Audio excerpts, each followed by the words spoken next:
Welcome to the law firm of Davis and Davis. We're not a real law firm. Go ahead, grab a beer, a glass of wine, sit back and listen.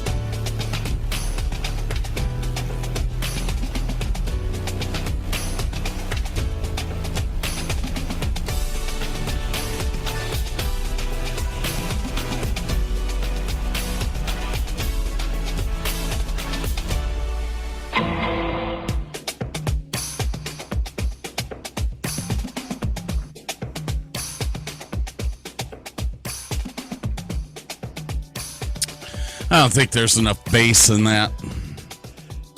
Yeah, my windows didn't shatter, so obviously you're not doing your job. Ooh, fuck yeah.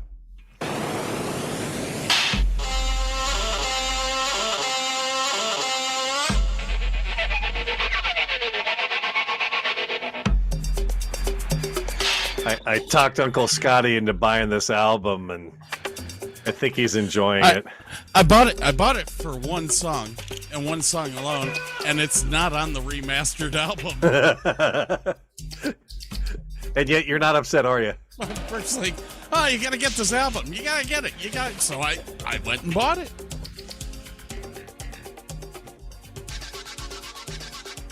But it's great background music. Oh my God, it's fabulous. So, for anyone who doesn't know, this is Yellow, the same people who did Oh Yeah from Ferris Bueller's Day Off, which is supposed to be on this album, but apparently isn't on the one that he bought. So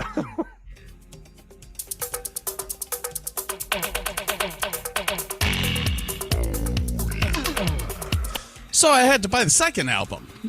And you're not upset about that either. All right, my eyes are spooked up. So there's a lot to talk about here. Oh, what do we got here? Look at that. Look at the little cat. Oh, Kendrick has white paws. Yes, he's got little little white paw mittens. Yeah. My uncle had a cat like that. We used to call him Boots. Boots. All right. So there's a. All right. Here's it. It was his ass itched. He was boot and scoot. No. What the hell did my sister? Butt stamps. That's what my sister used to call those. Butt stamps. All right. What are you drinking? I had a vodka right before the show, but I've got unblur.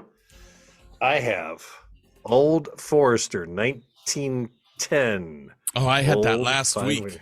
Oh. You will enjoy that. Well, I had 4 to choose from. They actually make a whiskey for the Statesman, I think from the film The Golden Circle. Yes. They make a 1920, and then they make a and then they make an 1897. And they're all fairly close in price and everything, but I'm like going through my phone. I was like they're saying, yeah, you're probably the 1910 is a safe bet. I'm like, okay. Like it's sweeter, which that tickles my fancy when it comes to bourbon. Are you a? Wow, you go for it, buddy.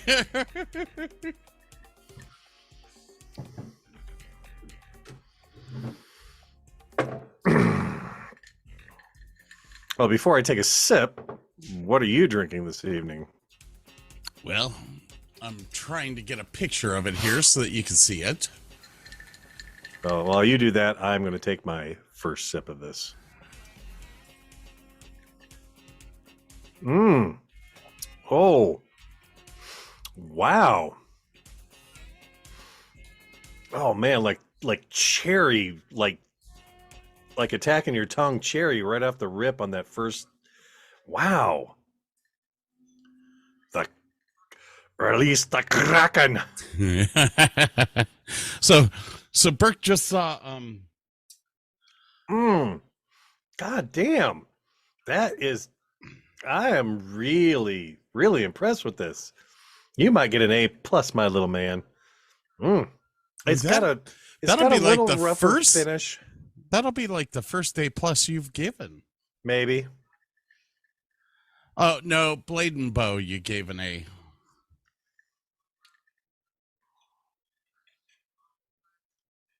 Mm. Mm-mm-mm-mm. So I Ooh. well, yeah, should I continue or should Yeah, no, go right ahead. I'm just gonna sit here and enjoy myself for a couple minutes. I've seen Kraken before. Is it a sipping rum? no, Oh, okay. no. This is 80 proof.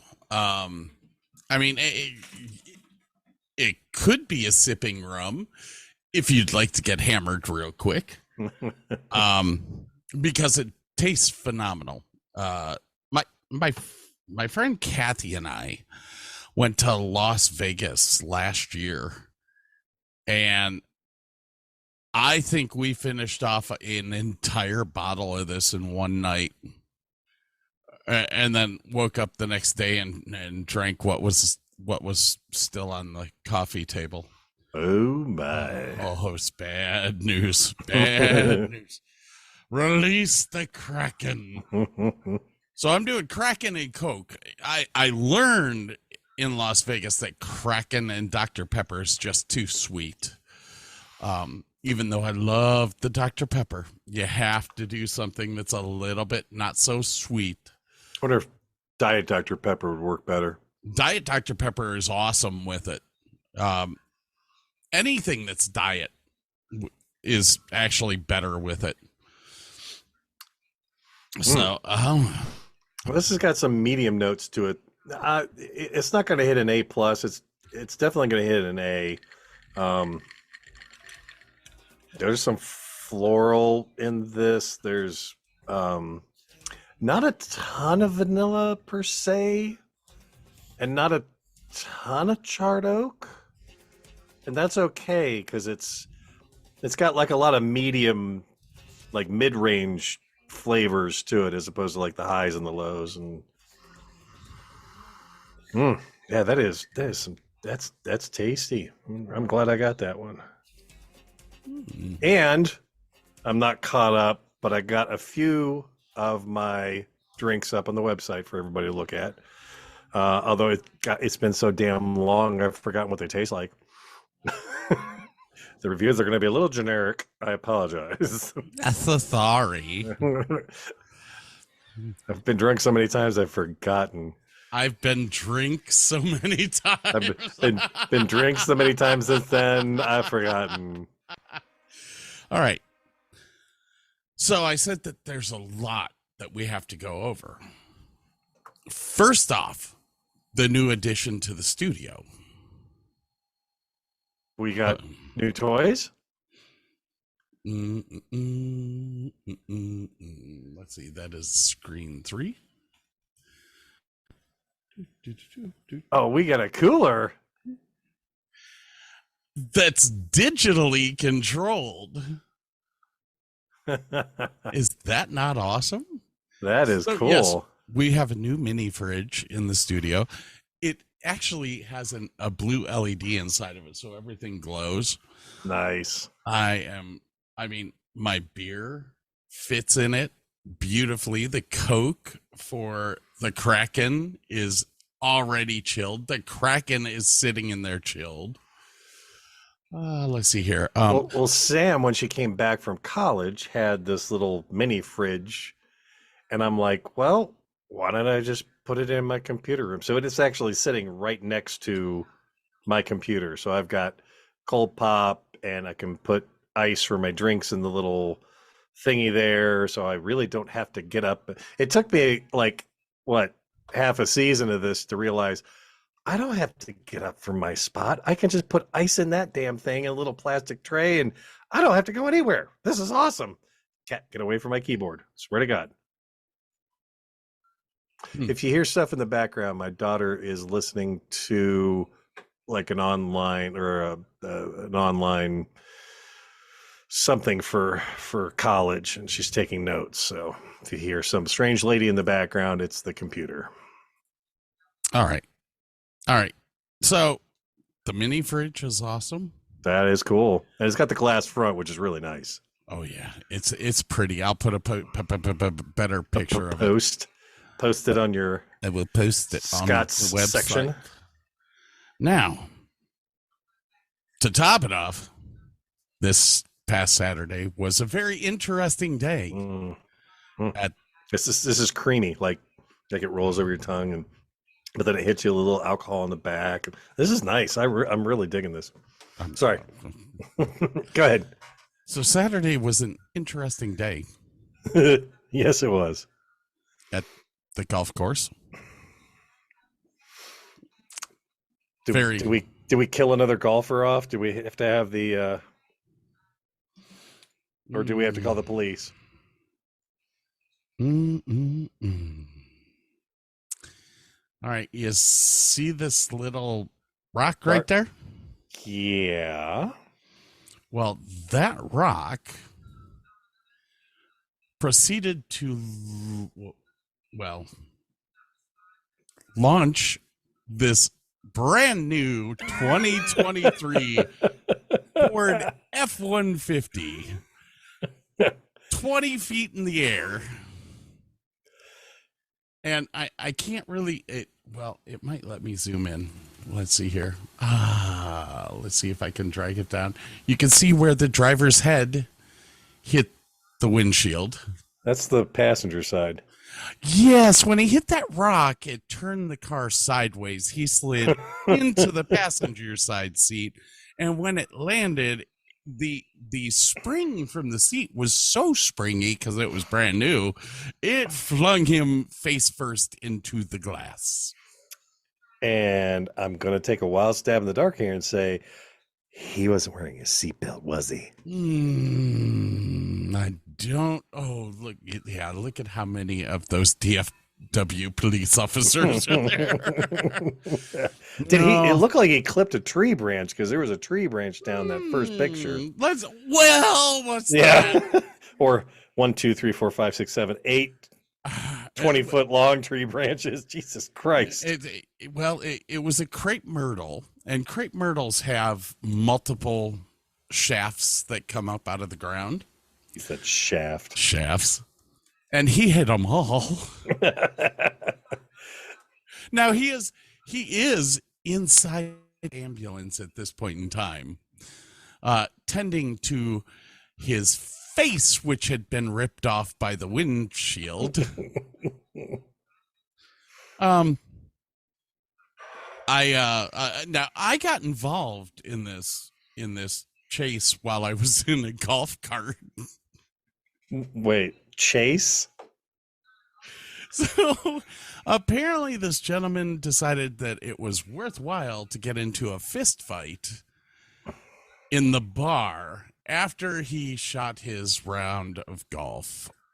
He was there in a tournament, and he got into 2 fist fights. And I hear on the radio, "Hey, Jeff, we need you." And so Jeff is the manager. He went down, and I was driving down to see what was going on. And all of a sudden, this really, really drunk dude runs. I was gonna ask if alcohol was involved.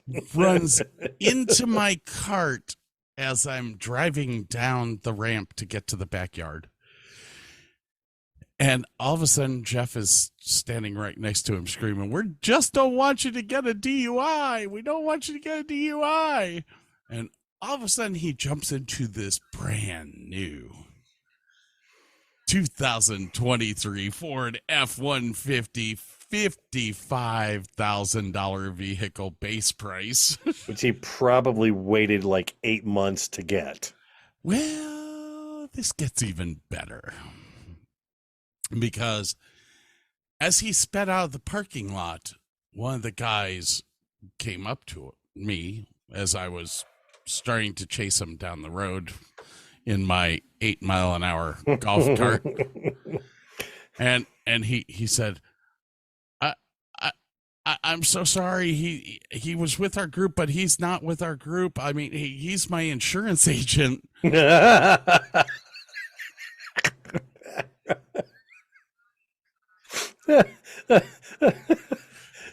Someone you think might possibly know better. Maybe. Just a little. Maybe. Possibly. So in a matter of about so there's 4 golf carts lined up in a row going down the street trying to chase after him as he sped out. And Jeff is in the lead. He turns his cart around. He's like, there's no way we're going to catch up to him. And all of a sudden I hear him crash. And I'm like, guys, I think we're going to catch up with him. He just crashed. So all of us are sitting there. And all of a sudden we see like 2 cop car. There's a back entrance that actually runs right through the middle of our golf course. Mm-hmm. And all of the DFW police, it's a shortcut. So all of a sudden you've got cop cars doing 50 miles an hour through the golf course. I'm like sitting here going, this is why I took this job.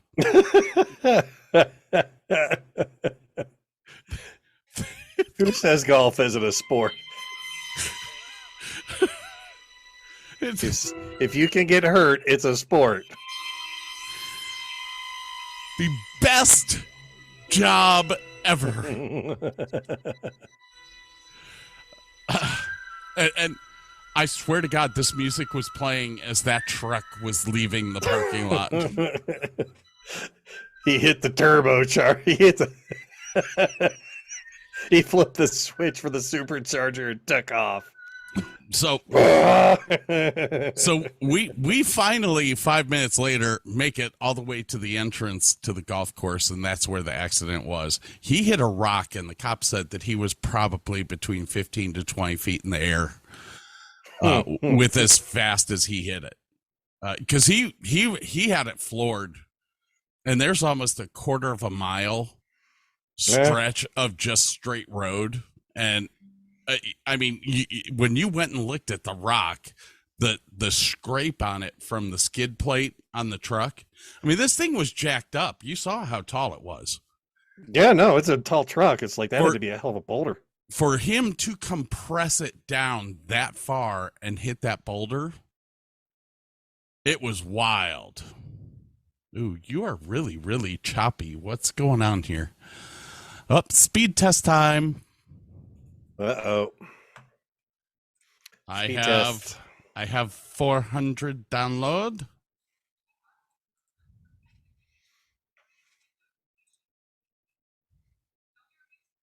I have 20 upload.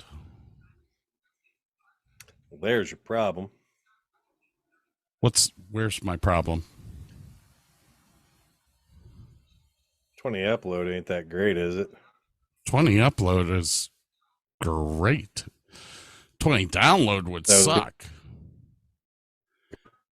Yeah, you are just need 260 range download. Oh, my up is 2.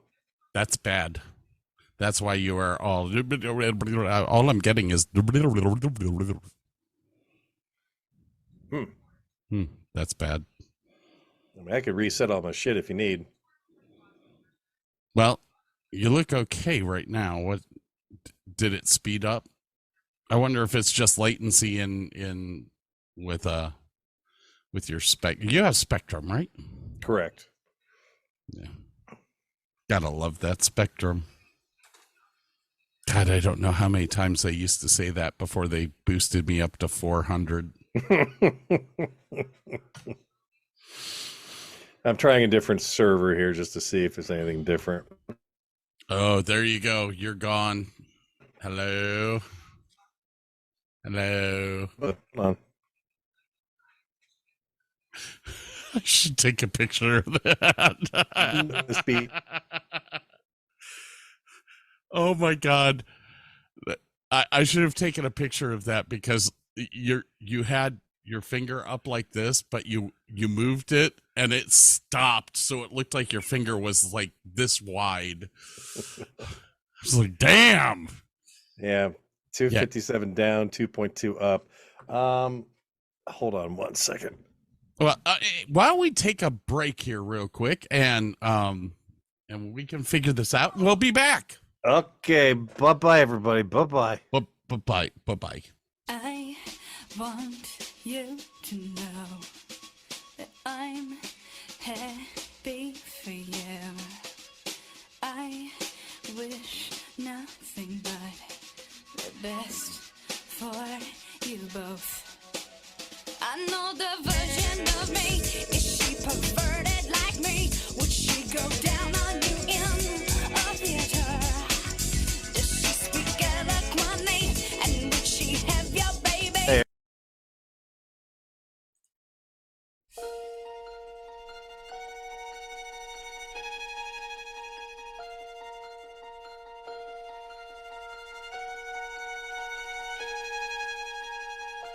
Come look at the freaks, the pygmies and geeks. Come examine these aberrations, their malformations, grotesque physiques. Only pennies for peeps. Come look at the freaks. Come look at the freaks. They'll haunt you for weeks. Come explore why they fascinate you, exasperate you, and flush your cheeks. Come hear how love speaks. Come look at the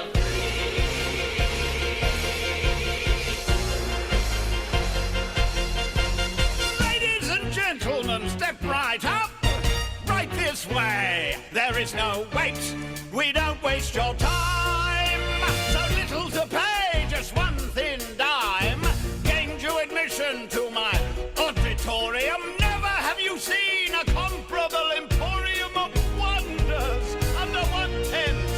Your dime could not be better spent. Come see a curious gal, the bearded lady. See a man with an extra appendage. Oh yeah. Instead of 2 legs, there's 3. You have no clue what that's from. No, it's not Barnum. It's the other one about the one that Wolverine just did on TV, isn't it? No, No? that was The Greatest Showman. Well, okay. What's this one? This one is Sideshow. You're right. I have no idea. Fabulous musical. As a matter of fact, that was the next show that I was going to produce until I quit producing. Okay, so we never finished the first segment because of the fact that we got interrupted with Yep. with Spectrum Internet. So, anything more to say about the car leaping into the air with the greatest of ease? All that I need to say about that is, guys, don't drink and drive. He has officially lost his job. Oof. He has now been arrested. His truck was totaled. And because it was a DUI, his insurance company is not paying for it. Oh, bye. And he lost his job. Oh, and he's sitting in jail right now. With a broken face. With a broken face. Yeah, he went to Grapevine Hospital. He had a good time.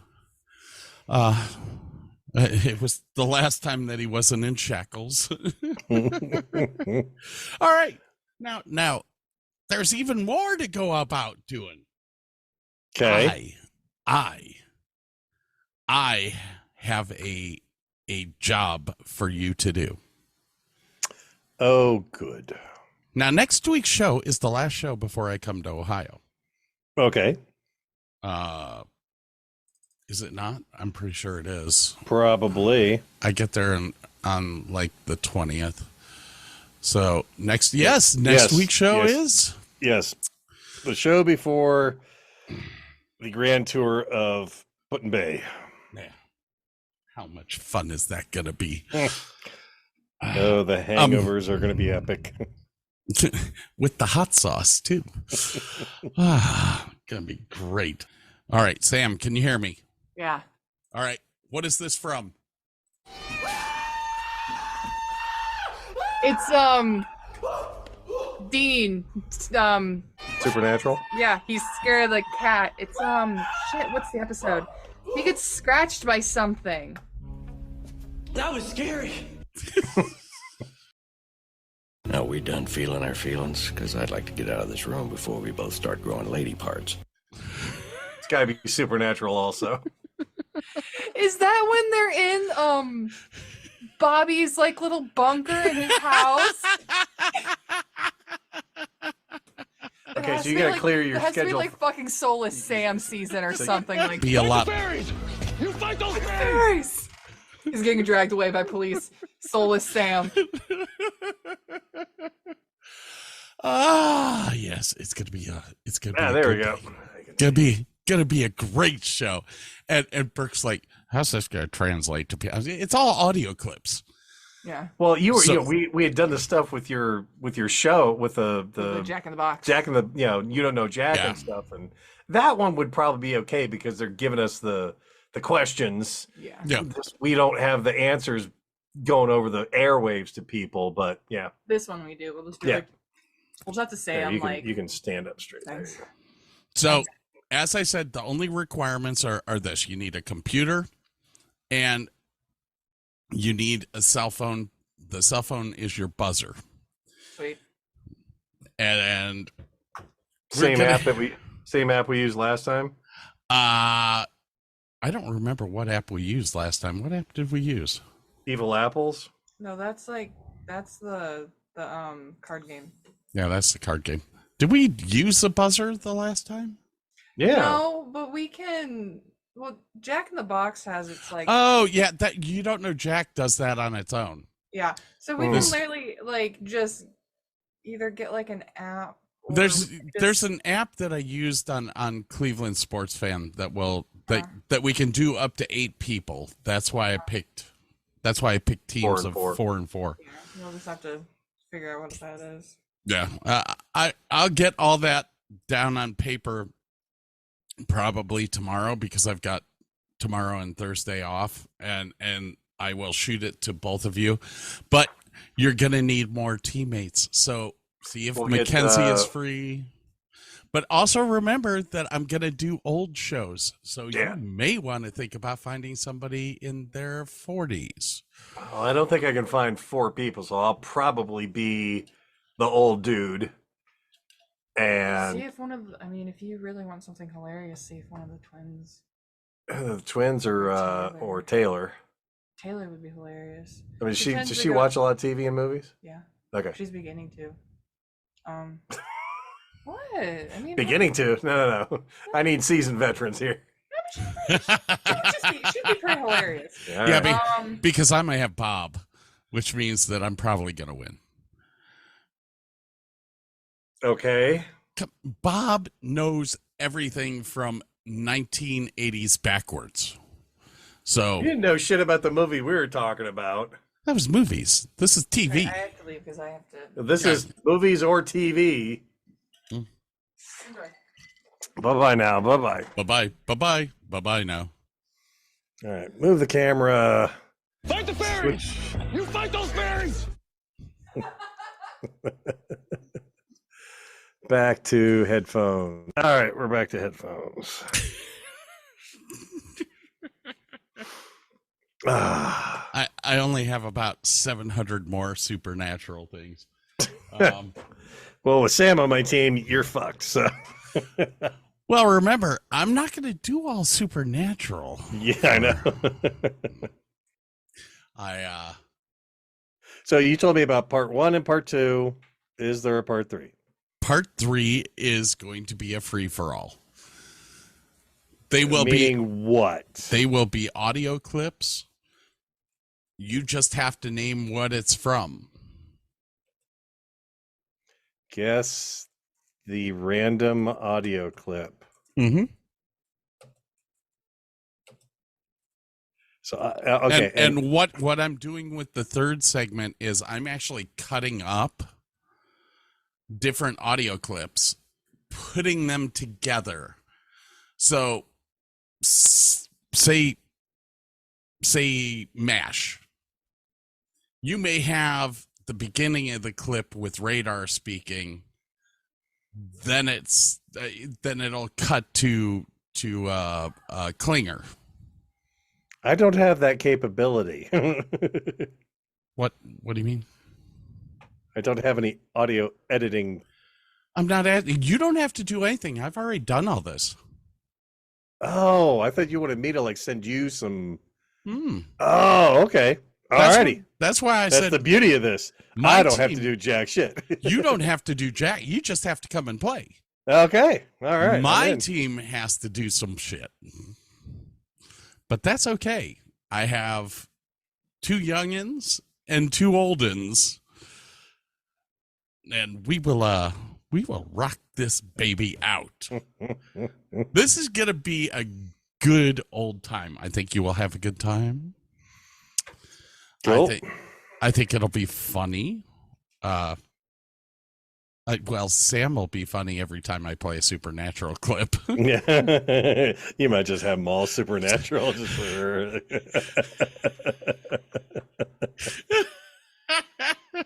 let's see. You know, I literally thought about that. If we ever did a show where Sam was on the whole thing, it would be an all supernatural show. It would all be supernatural. I would be sitting watching TV, and y'all be just having a good time.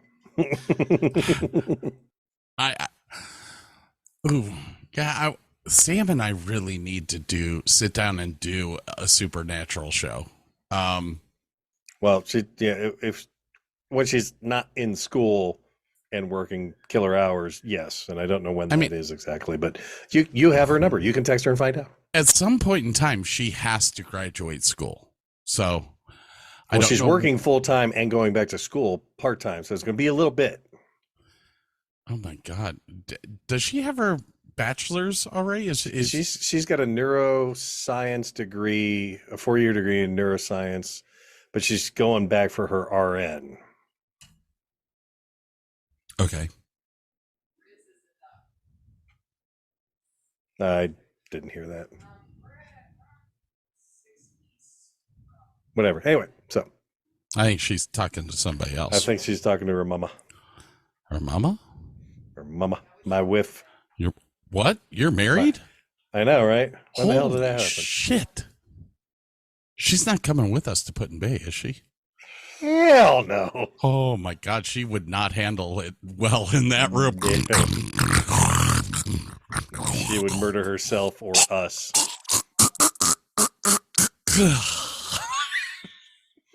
Got to remember to bring a fan just to kill the noise. You said you have to have a fan on. Although I have a fan app on my phone, which does a pretty good job. I said I have to have the TV on. Well, we can do both. Why not both? Perfect. I usually bring my headphones with me because they're Bluetoothed, and I have an app on my phone that I can set my phone next to the TV, or I can hook it straight into my TV. Oh, nice. And not hear. Yeah. I also bring a Roku with me because I can't stand commercials. So. Well, I've got Hulu, Netflix, and Disney on my phone. So if we can Bluetooth, if we can get it to the TV, that's cool. Yeah. The Roku, I might be able to send it to the Roku. It's usually I got to send it to like a Chromecast or something, which, oh, fuck, I have a Chromecast. I could bring it with me. Yeah. Yeah. Okay. I mean, the Roku will do Chromecast as well. I know that I can Aircast from my phone to the Roku, but I'm Apple, which means that I'm either stupid for spending so much money or all your shit works, one of the two. Or all my shit works. That's what you spend all the money to do. Let me see here. Yeah, no, it's dead. So we've discussed next week. Yes. We've gotten your shit fixed. How's your booze going? I'm still in my first glass. This this tastes more like a whiskey, and it is a straight bourbon whiskey, but it's more along the feel, the vibe of a whiskey than it is a traditional bourbon, but it's still very good. Ladies and gentlemen, so you know, DavisandDavisShow.com, DavisandDavisShow.com, DavisandDavisShow.com. Please go there for any news that you wish to find out about us. We're going to be in Put-in-Bay starting September 20th. I think my flight gets in at 7 or 8 o'clock in the morning. I don't remember. Don't really give a flying shit. Just as long as Burke picks me up and we get to Put-in-Bay. As long as you get on the plane at the right time, I'll be there.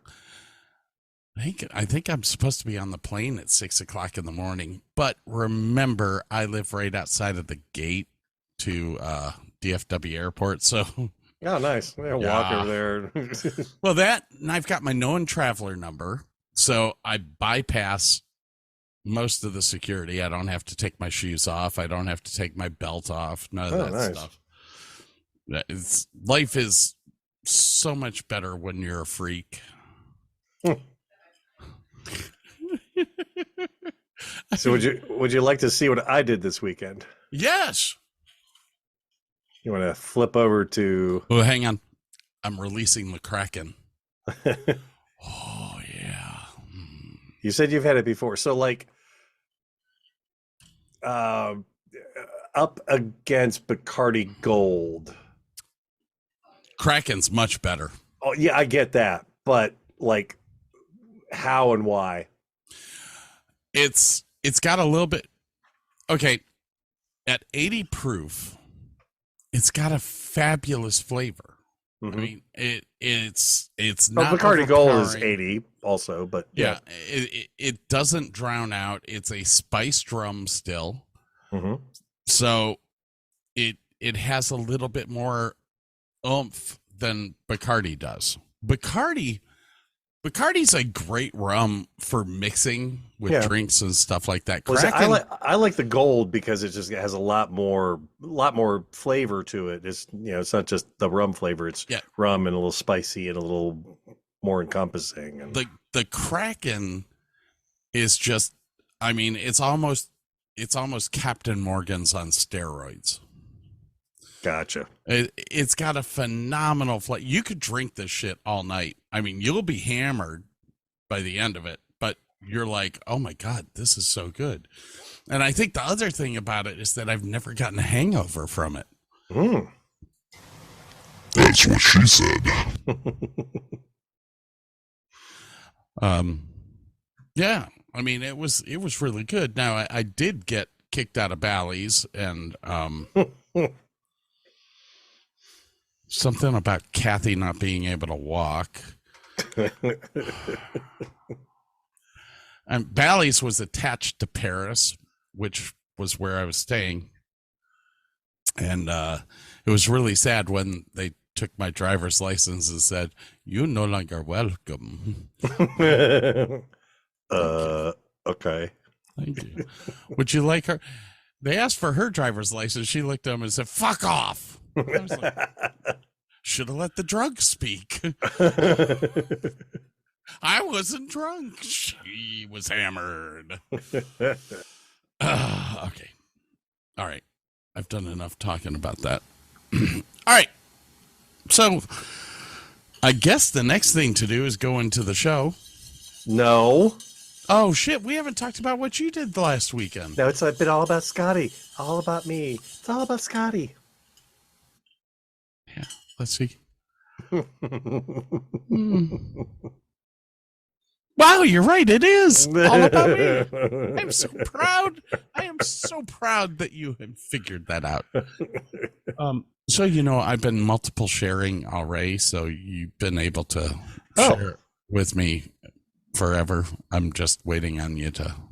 I can screen share? Yeah. Screen share will stop the other's computer set. Okay, yes, I do. Photo Googles. Share. Alrighty, so I went up to Cleveland.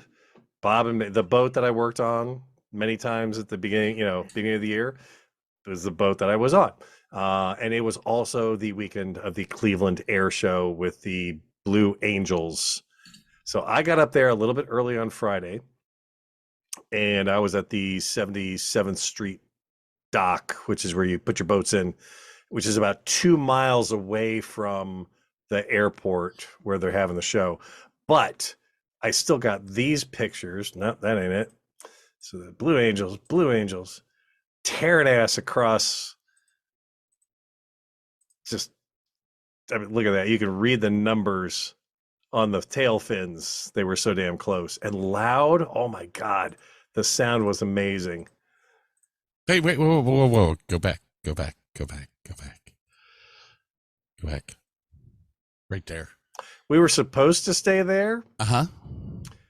It's I don't know how to put this gently. It's a mostly non-white boat club. Really? Mm-hmm.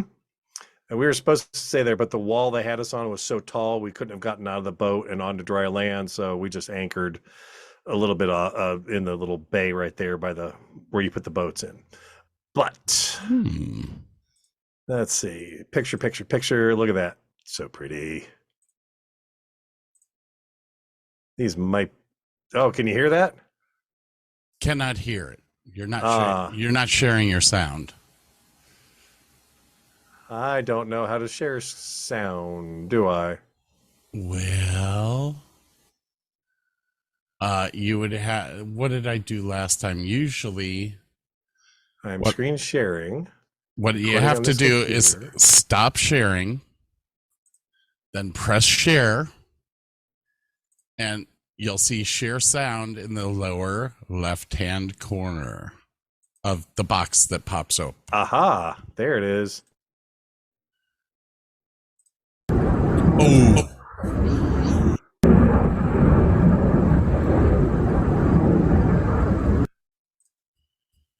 God, it's like permanent thunder.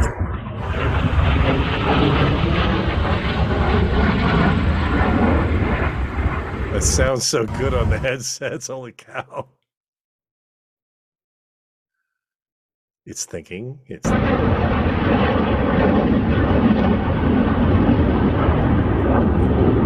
It was always hard to tell where they were coming from next. And this is where we were going to park, and you can see it's made for like really tall boats, and then the boat we were on is not tall.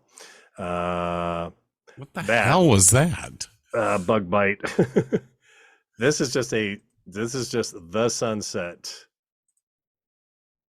That's kind of, I tried to do that is on my phone screen right now. That looks like a digital picture. That's just beautiful. Nope, can't watch those. And C-130. Oh, that's Fat Albert. No, it's just a regular C-130. No, it's not. That's Fat Albert. You can tell by the paint scheme. Well, I've got some pictures of the Blue Angels C-130 in here somewhere. Well, that was it. No. This is the guy that was taking the parachutists up. That's not a C-130. That's just a twin engine. Oh, parachutists. It looks like the paint scheme for the Blue Angels. It has the blue tail and everything, but now there's a C-130. That's a C-130. That's not Fat Albert, though. Nope. We got some good, yeah. That's not Fat Albert. Now we get into, so this is Saturday, and we are anchored off maybe 100 yards away from the breakwater, dead center. I mean, these guys are just 18 inches off each other's wings. Ooh, did I? Sorry, didn't do that longer. There's Bob.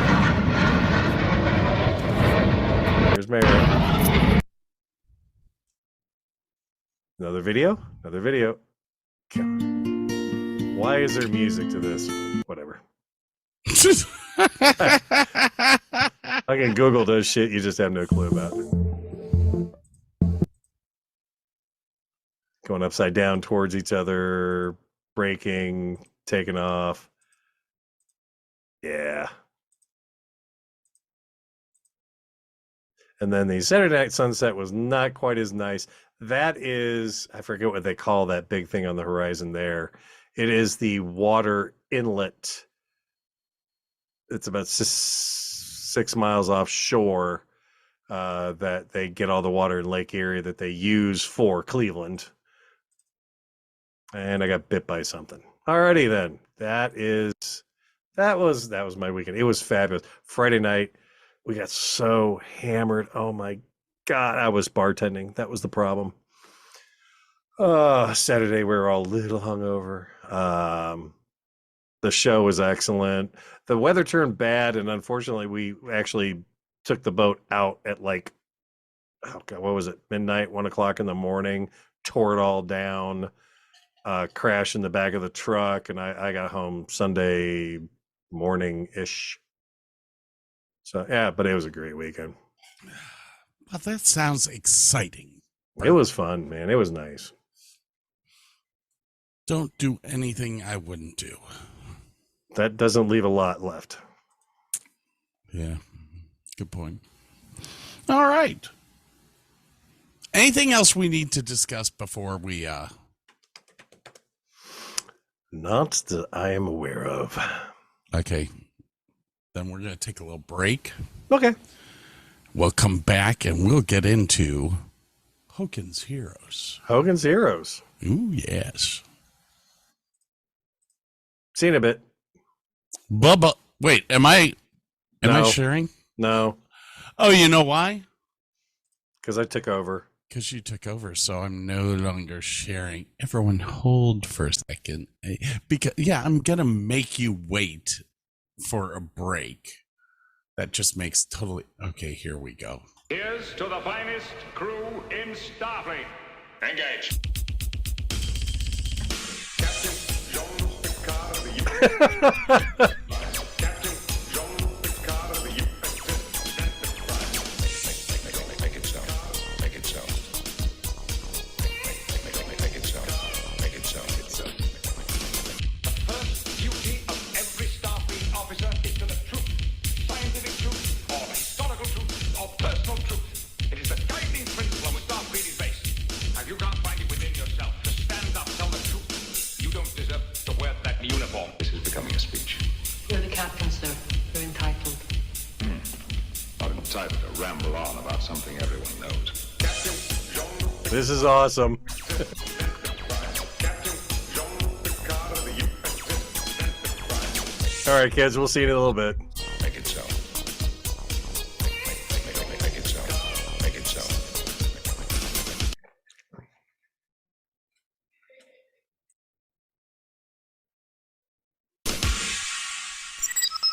You'll have to call again. I'm just leaving. I'm not dressed properly. My love is a fever, longing still for that which longer nurseth the disease. You'll have to call again. In faith, I do not love thee.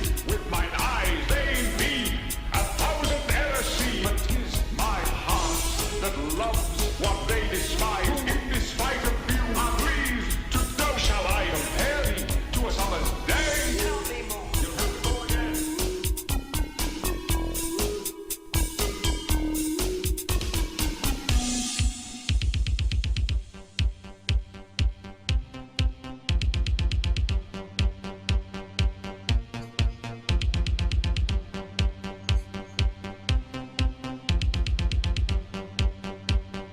Darmok, Angelad, and Tanagra.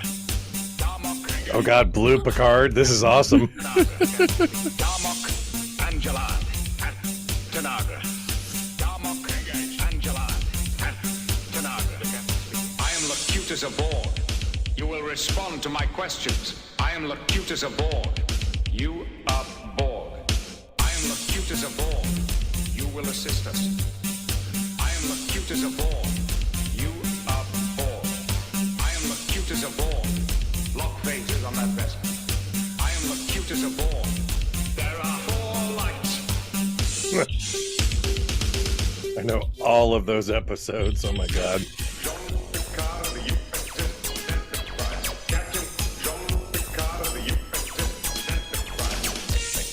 Make it so. Make it so.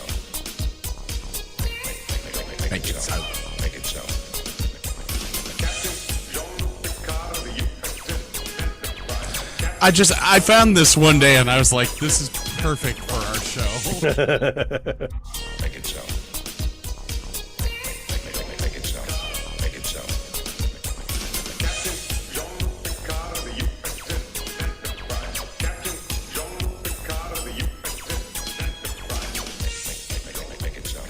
Make it so.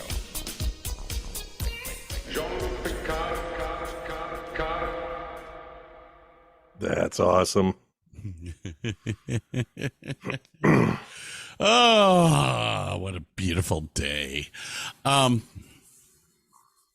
I busted my butt all day yesterday getting show prep ready for this. And my mind kept sidetracking to the game show that we're doing next week. I don't know why.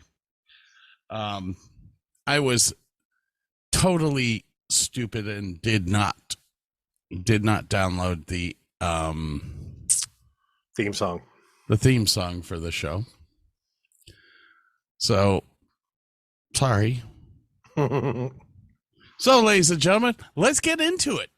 Deep Heck yeah. dive. It's another deep dive, and it's a deep dive into a show that came out in 1968. I think it was 1965.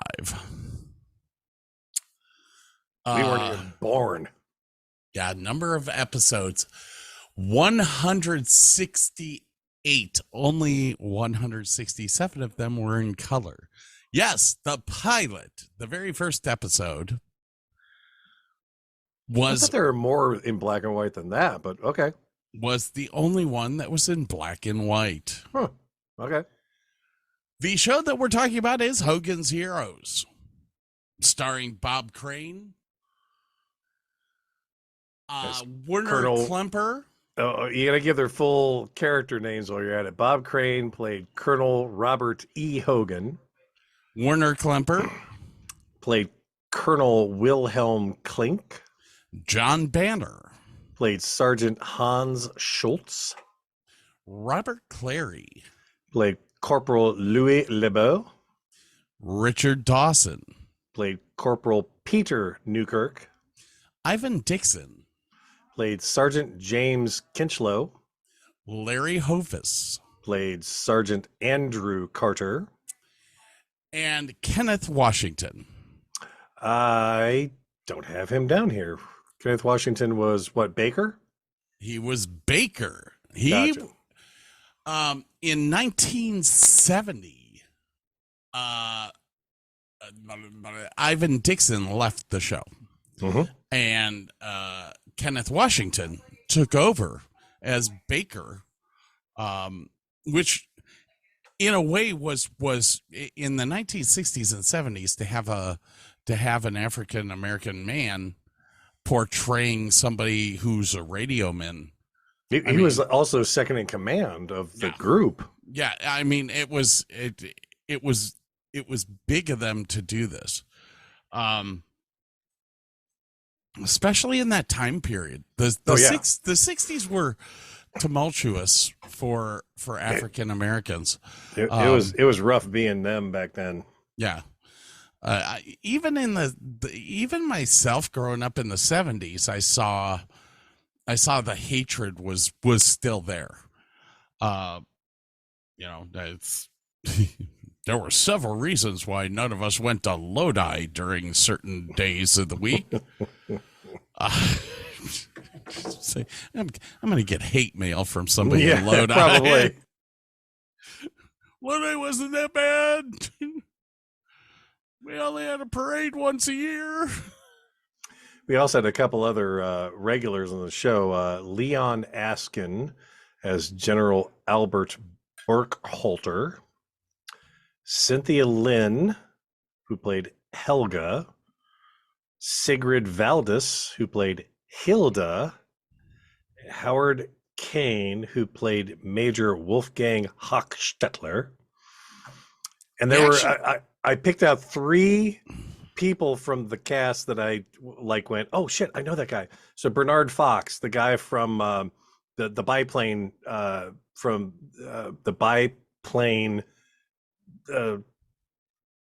pilot from The Mummy. Yes. Played Colonel Crittenden on a number of episodes. Harvey Keitel showed up as an uncredited German soldier. And Charles Napier, who was in Silence of the Lambs and Austin Powers, also had uncredited roles in this show. Colonel Crittenden's Colonel Crittenden was one of my favorite characters. He was hilarious. Now, the research that I did for the show was I have every episode of Hogan's Heroes on DVD sitting behind me. Good Lord.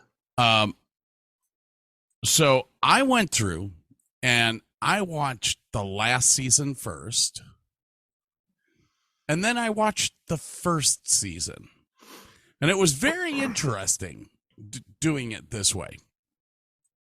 The very first show. Well, let's give a background before we go into the show, I guess.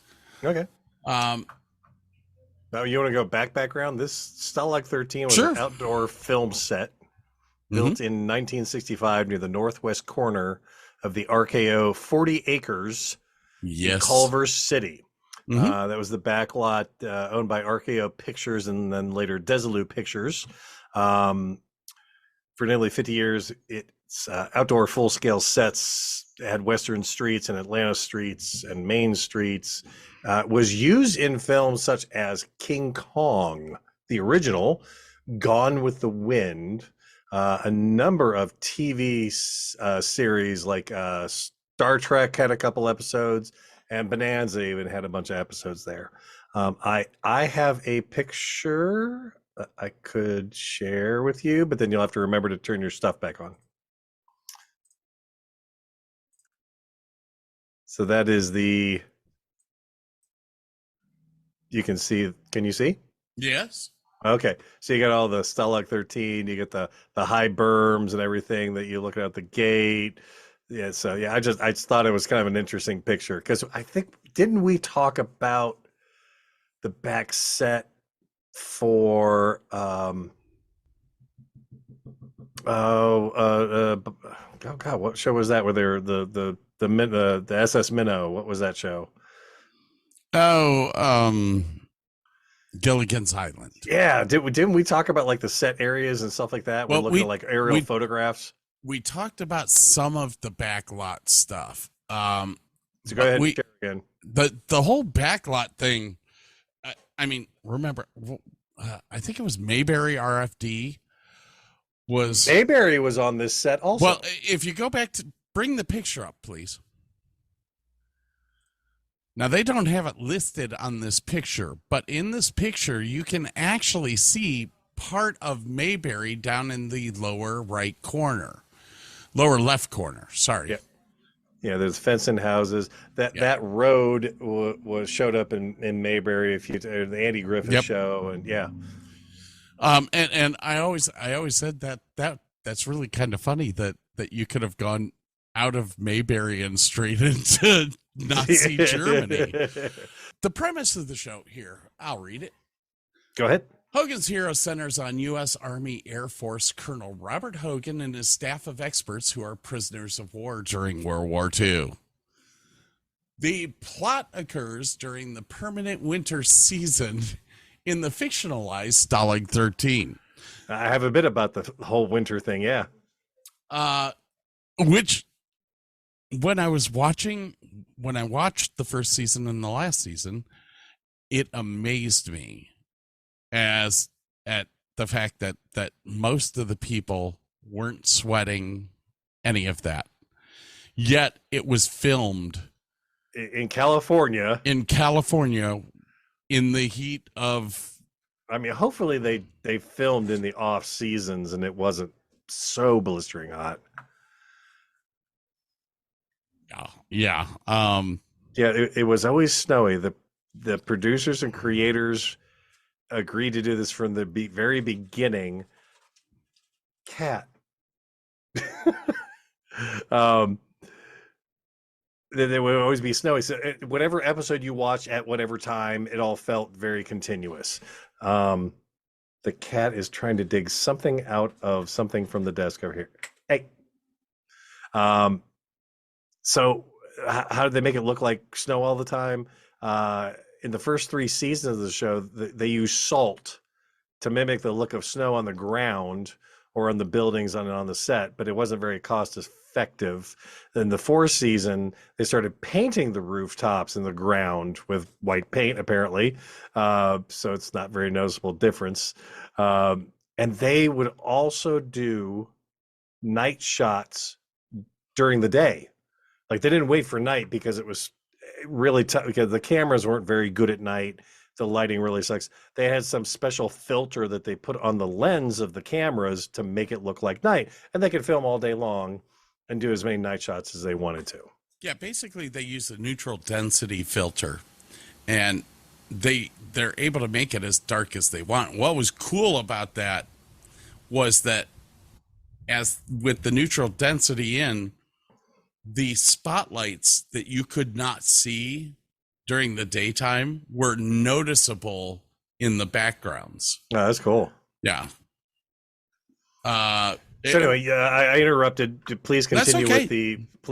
with the synopsis of the show. So to carry on with the synopsis, it's a comedy with these gentlemen in Stalag 13. And they are prisoners of war, but it's not. But they're not prisoners. Okay, so I'm going to give you the plot of the very first show, because actually the very first show is interesting as hell. It's funny as hell because of the fact that Carter is actually not a Carter.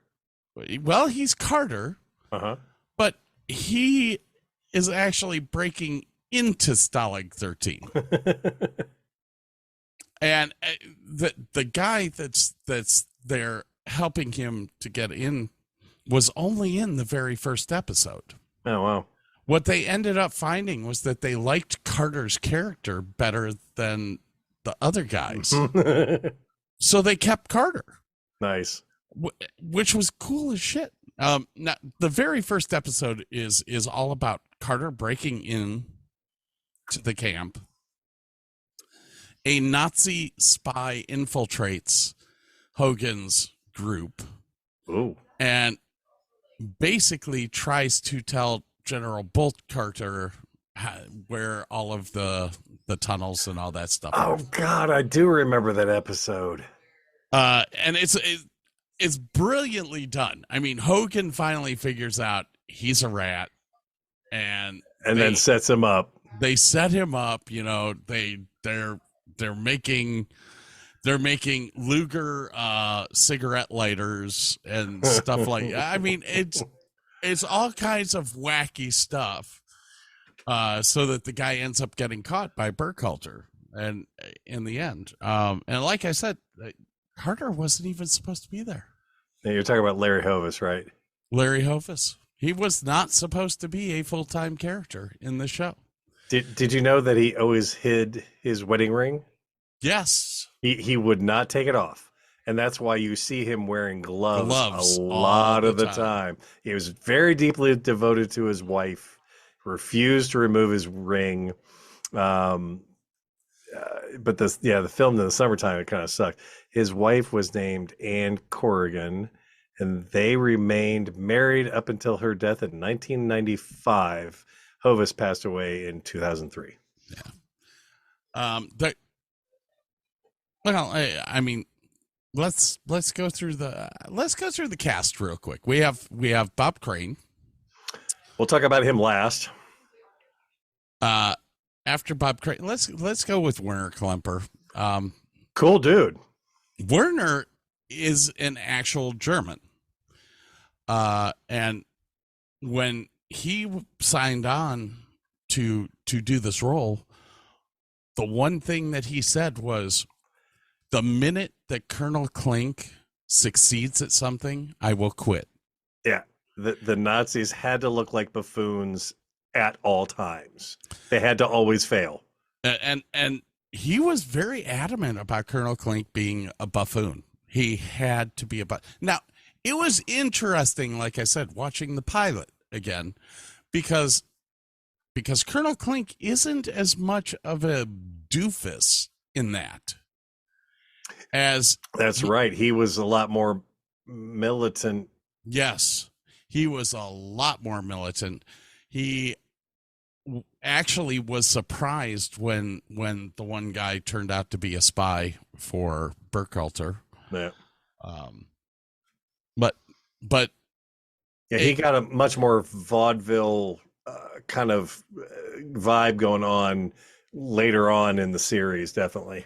Now there were several people in the cast that were Jewish. Actually, every single Nazi higher up was Jewish. Well, Colonel Klink was all the not officers. Jewish. No, yes, he was. No, he was just German. Nope, he was Jewish. Why is it that my information is all wrong then?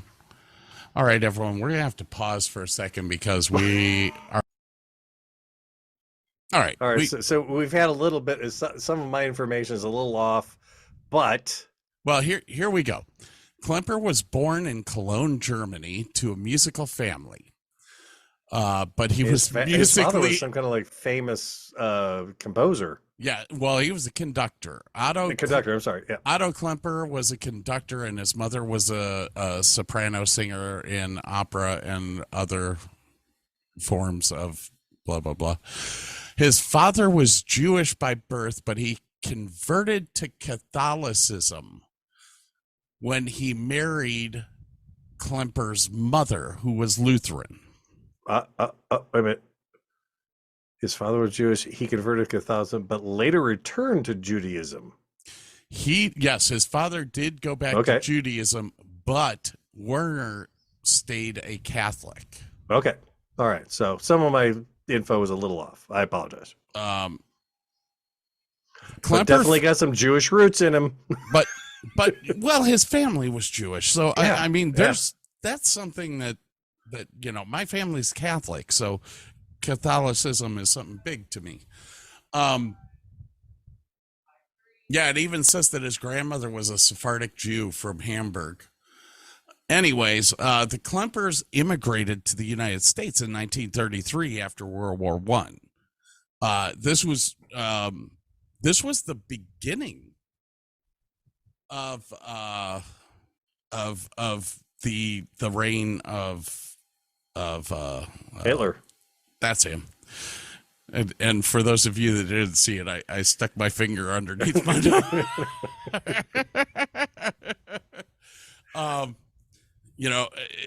So 33. I mean, we saw the writing on the walls in 1933 when Hitler started making Jews do certain things. Anyways, as we said, Werner said flat out, no bueno unless they stupid. Yeah.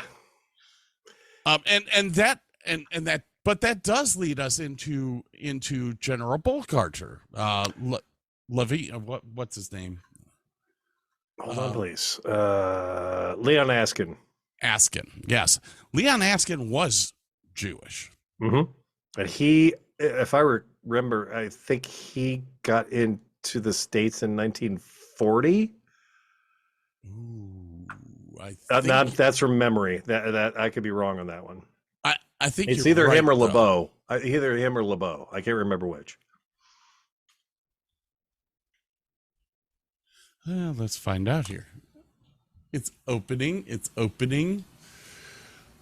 All right, so he was born into a Jewish family in 1907 in Vienna, Austria.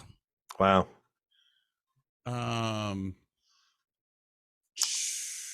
Adolf Hitler was 18 years old and a high school dropout looking for quarters in the city at that time.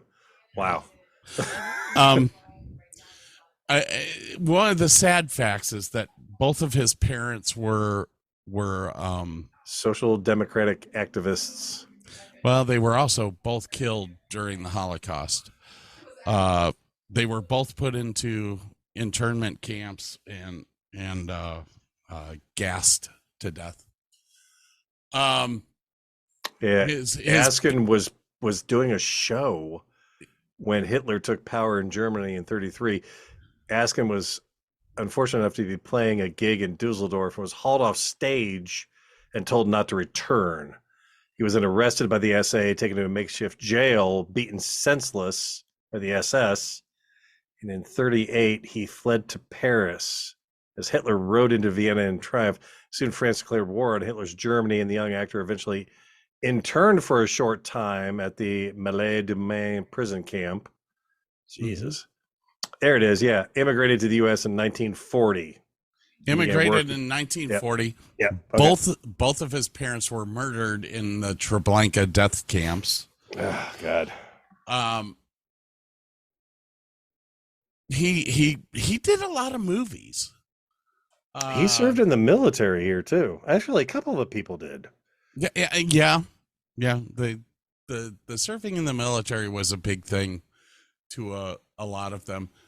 In our military. Yeah.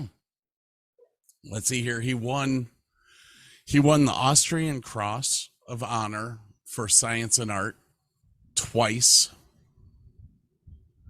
But he was big into the arts, and he was big into teaching the arts. Now, when he was asked to do this show, because he's one of the few people that was asked, he didn't audition for this. He was asked to do this role, and he flat out said he would only he like Werner basically said he would do it to honor those who died in the Jewish camps, but he wouldn't do it if the Nazis ever won anything. He couldn't be in an episode where they won something. And honestly, I think Feldman was the producer of Hogan's Heroes. And wait. I just hit a little thing. In 1950, Askin hit Broadway in the comedy 20th Century with Gloria Swanson and Jose Ferrer. I did not know that. That's cool. Sorry. 40 feature films. Jesus. 130 television appearances, including portrayals of Karl Marx and Martin Luther in Steve Allen's PBS series, Meeting of the Minds. He directed 2 episodes of the award-winning series, and most of his roles, the skilled were the heavies, yes. Interesting. He appeared in 67 of the 168 Hogan's Heroes episodes. Sorry. He's a member of the Oscar Selection Committee of the Academy of Motion Pictures. Wow. He was heavy duty. I had no clue he was that entrenched in the arts. That's awesome. He was in Young Frankenstein. Excuse me? Yeah, he was in Young. Askins had a role in the classic Mel Brooks comedy Young Frankenstein, but his scenes were cut from the film. Oh, he would have made a great townsperson, I gotta admit. Now, when he retired, I think his last movie was 2001. When he basically retired from doing films in America, which I think was around 1987, 1988, he moved back to Vienna to finish out his life where he was born and where his family lived until Hitler changed everything. He had a good run. Good Lord. He died in 2005 at the age of 97. He is interned in Vienna's Central Cemetery in downtown Vienna. That's cool. He was a brilliant actor in Hogan's Heroes. His interaction with Hogan is just, it's to die for. The way that those two bounced off of each other was so good. And I mean, what happened is you've got two antagonists there, or yes. Words are hard, I know. Words are so hard. Bob Crane's your protagonist. Clink is an antagonist. But when Burkhalter comes in, you end up getting... Burkhalter almost becomes a protagonist when he's dealing with Clink. Kind of, yeah. And then Hogan comes in and he blows the whole thing up. It's freaking hilarious. They did very well together. Oh yeah. He knew how to play the heavy, but not go overboard with it and play it for comedy, which is a really fine line for somebody to find. I mean, he did a great job role. Now about the other side character, Howard Kane as Major Wolfgang Hochstetler. He was funny. Now, because that was SS, wasn't he? He was. But what was his name? Howard Cohen, and then he changed it to Howard Kane. He and his Jewish parents moved to New York City from Nashville, Tennessee at the age of 13. This was in 1939.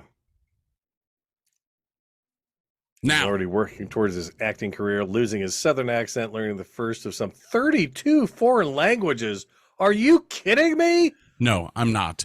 Holy shizen. But it goes beyond that. Here's what I loved about him. What I loved about Hochstetter is that in the first Hochstetter in season 1 was not this gentleman. Oh, really? No, he was the Panzer Division leader. Oh, okay. And it was played by a totally different guy. This guy didn't come in until 1966 in the Battle of Stalag 13. And he wasn't even Major Hochstetter yet. He was Colonel Feldkamp in that. Then he was also in Happy Birthday Adolf, where he was Major Keitel. It wasn't until after that he came in as Major Hochstetter. And I tell you what, the first two characters that he played, he was good at those characters. Hochstetter was what he excelled at. Colonel Hogan. I'm just like, oh my gosh, he's hilarious. Now let's see here. I don't know. He was Jewish. Yep. I don't think that I think he was born here in America. Let me see here. No. Born January 2nd, 1926 in Nashville, Tennessee. Oh, okay. And he died December 28th, 1993 at the age of 67 in North Hollywood, California.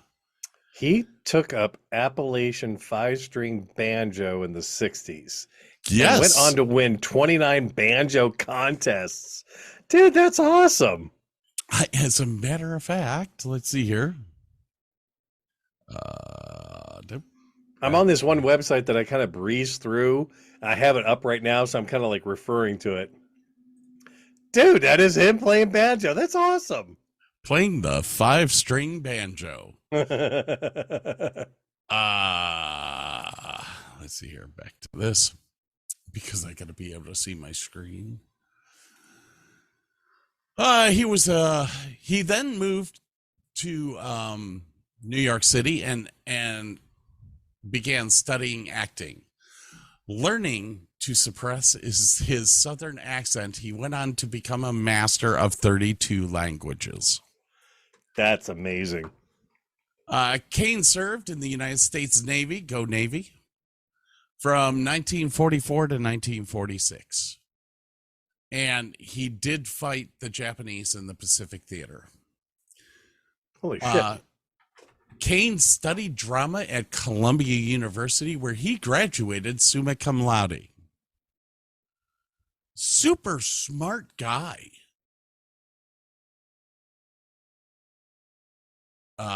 He became very, very well. He became wildly known for several catchphrases, including, "Who is this man? What is this man doing here? I will surround the camp with a ring of steel." And he also shouted, "Bah!" as he left rooms. Bah!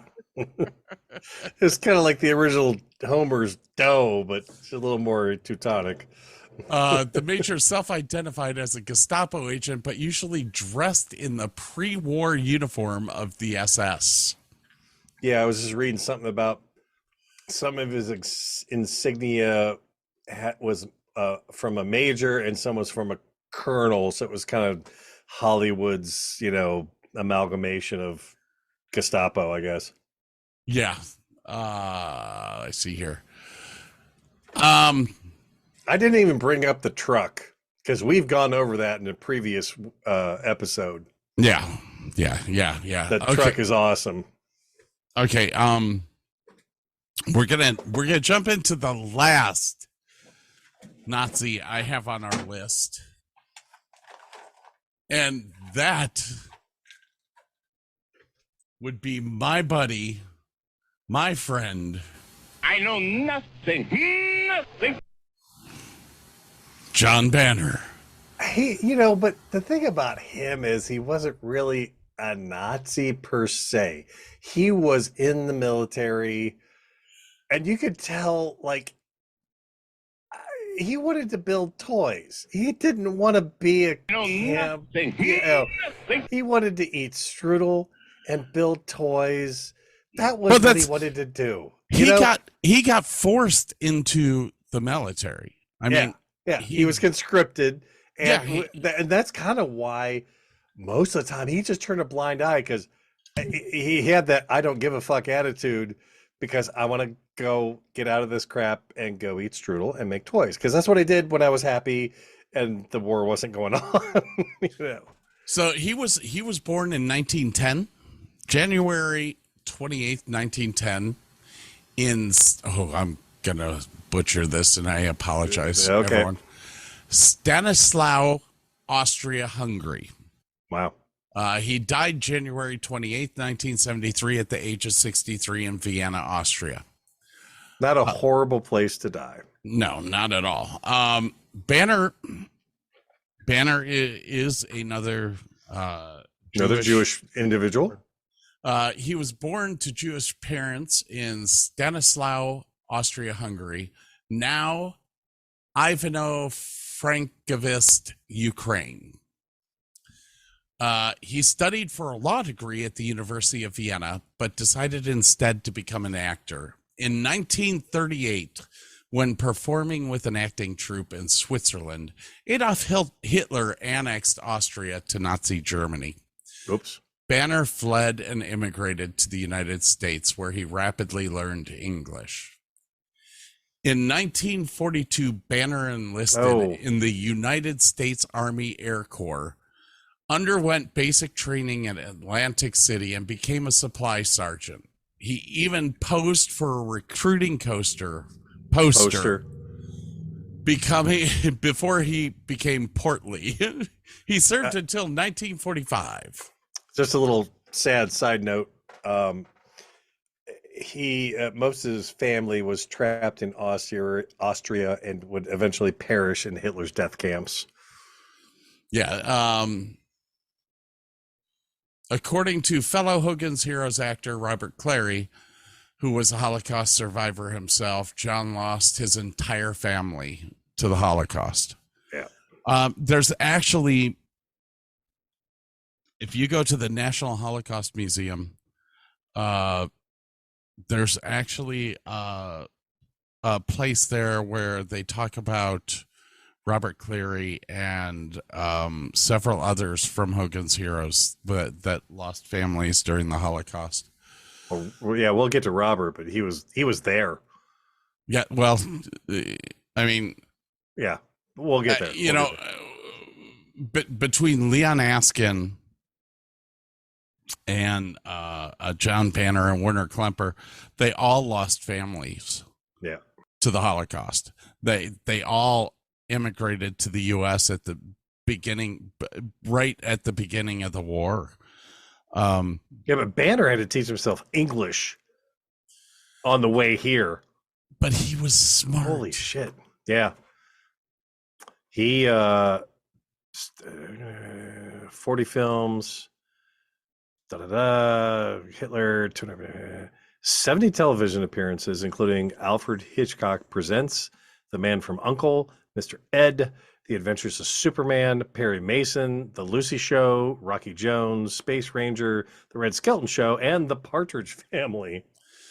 The year before the premiere of Hogan's Heroes, Banner portrayed a World War II German Home Guard soldier in a movie called 36 Hours, starring James Garner, which they believe is the role that got him the part for Hogan's Heroes. Fair enough. And forgive me, I know that there is a movie out there that these guys got sued over. Was it called Stalag 17? Stalag 17. Now I have John Banner's character met up with a border guard played by Sig Ruman, who had portrayed another prisoner of war chief guard named Sergeant Schultz in the 1953 film Stalag 17, which is where the whole there were bits and pieces of Hogan's Heroes which came from Stalag 17. But that was a dark fucking film. Oh my God. It was evil. I mean, it was that was bad. Well, it was like an honest portrayal. That's why it was so bad. I thought it was a great film. It was a good film. It was just fucking dark. Oh God. It was dark. And I mean the guys building the tunnel, they're on that little dolly going back and forth, and I'm sitting here going, you're gonna get crushed. These guys are done. These guys are done. And lo and behold, oh my God, that movie's evil. It is not the happy ending that Hogan's Heroes was. No. And I saw it and I'm like, oh, this must be the basis for Hogan's Heroes. And I'm watching this thing going, hell, God, it was bad. It's bad. The comedy series Hogan's Heroes, in which Banner plays Sergeant Schultz, the role for which he will be most remembered. Oh yeah. As we said, debuted in 1965. The character Schultz is a bumbling but ultimately lovable German guard at a World War II prisoner of war camp. And honestly, he was. LeBeau loved him. Oh, yeah. Well, I mean, LeBeau was a chef, and he loved to eat. It was a great pairing. Yeah, what was it they said? They said that according to Banner, before he met and married his French wife, Christine, he weighed 178 pounds. When he was cast in the show, he weighed over 260 pounds. I was like... He died on his birthday. Holy cow. Well, you saw what he died from, didn't you? Abdominal hemorrhage. Yeah, that's called eating too much, my friend. Ew. Yeah, that's not a good thing. That's when you eat so much that your intestines split open and you bleed to death. Ow. Yeah. So we talked about Werner enough, or was there anything else to talk about? We've talked, let's see. We've talked about all the Nazis. Now it's time to get into... The non-Nazis? The non-Nazis. Is that what we're... Non-Nazi? Nazi. Nazi. Nazi. We had no Italians in this. We only Bonus have odds and ends and oddsy. Yes. so. On that note, we need to take a little break, ladies and gentlemen. Oh shit. Okay. We shall return. Let's see here. I have to find it. Where is it? I know I put it in here. And he's looking and looking. I'm looking. Looking. I'm looking. And I'm looking. looking. There it is. Okay. Ooh. Is everybody ready? No, but I'm ready. So. Okay. She came from Greece. She had a thirst for knowledge. She studied sculpture at St. Martin's College. That's where I caught her eye. She told me that her dad was loaded. Why are we doing Star Trek for this episode? What the hell? And in 30 seconds time, she said, I want to live like common people. I want to do whatever common people do. I want to sleep with common people. I want to sleep with common people like you. Well, what else could I do? I said, I'll see what I can do.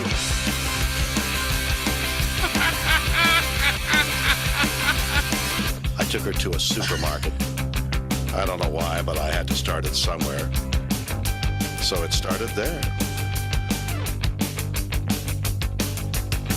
I said, we'll be right back. See you in a bit. Oh, you're so funny. I said, yeah? Well, I can't see anyone else smiling in here. Are you sure? You want to live like common people? You want to see whatever common people see? You want to sleep with common people? You want to sleep with common people like me? But she didn't understand. She just smiled and held my hand. Went to Plaza Barber Shop. Cut your hair and get a job. Smoke some fags and play some pool. Pretend you never went to school. But still you'll never get it right. When you're lying in bed at night, watching roaches climb the wall. If you called your dad, he could stop it all here. You'll never live like common people.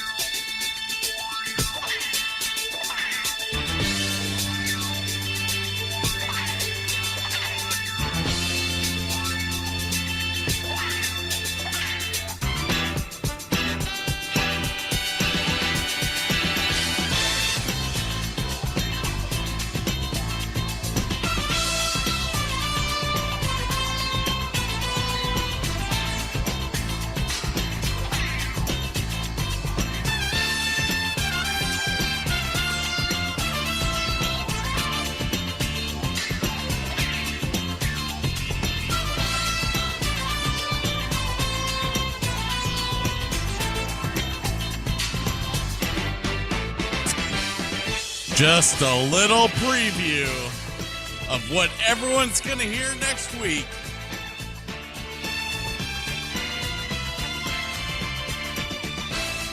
Song written by Barry Devon and played by Rhythm Heritage.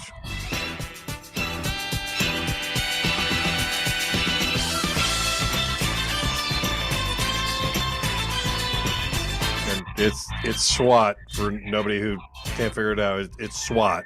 Lieutenant Harrelson. My favorite. But honestly, my very favorite out of the original was Robert Urich. Yeah, I forgot he was in that, yeah. Oh, yeah. Next week, I am so looking forward to next week. Oh, that's going to be such a good show. I hope you remember a lot of your 70s stuff. Yeah, sure. Okay. I'm sure that you're going to hear that song again. Where were we? So we're now going to the Allied forces. Yes. And if everyone doesn't know, it wasn't just Americans in prisoner of war camps. Well, yeah, it was kind of a cool thing because like you only had 2 Americans, and the rest were you had French, Oh. English. No, 3. I'm sorry. Kinchlow and yeah, but I mean they had people from. Oh shit! Before we get into that, I did forget about the elephant in the room. Okay. Why is everything gonna be so damn hard? Because if it was easy, everybody would do it. All right, let me bring up my cast list again because we forgot something. We forgot something, people, and that's all my fault. IMDb. Hold on. Go to Hogan. Hogan's Heroes.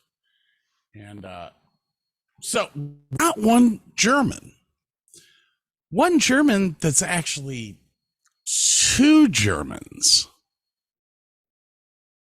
The very first one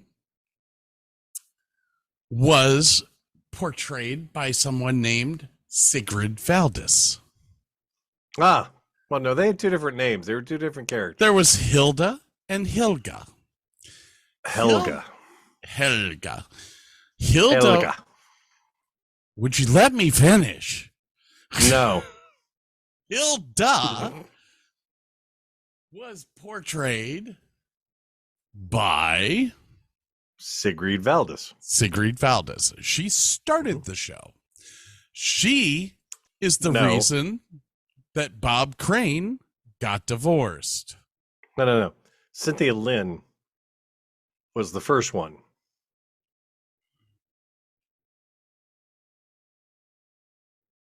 And Cynthia Lynn, let me go back to my notes here.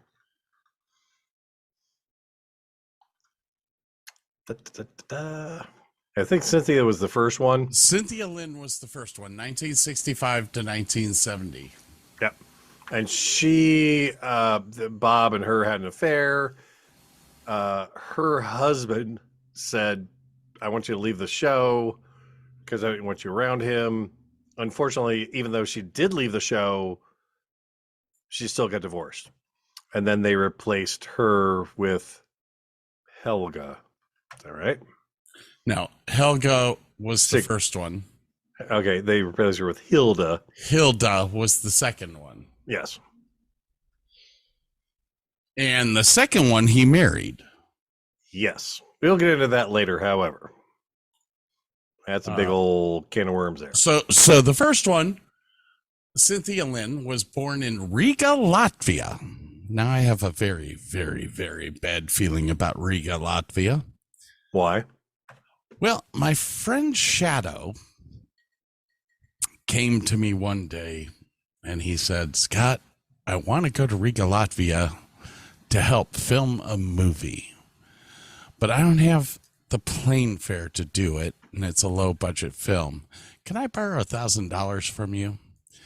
And I went, damn, that is something that I don't want to stop someone from doing. And I said, you know what, Shadow, I'm going to loan you this money. And I know for a fact that you're not going to pay me back and we'll never be friends after this. It is that, in fact, what happened. And Shadow went to Riga, Latvia. He came back and promptly took the rest of my money and moved to New York City. I never saw him again. I did hear from his sister because I put a hidden page on my website, which wasn't really hidden. You just couldn't get to it directly from my website, that said very, very bad, nasty things about Shadow stealing money from me. And she called me up. She called me up one day. She's like, you know, he died. And I went, okay.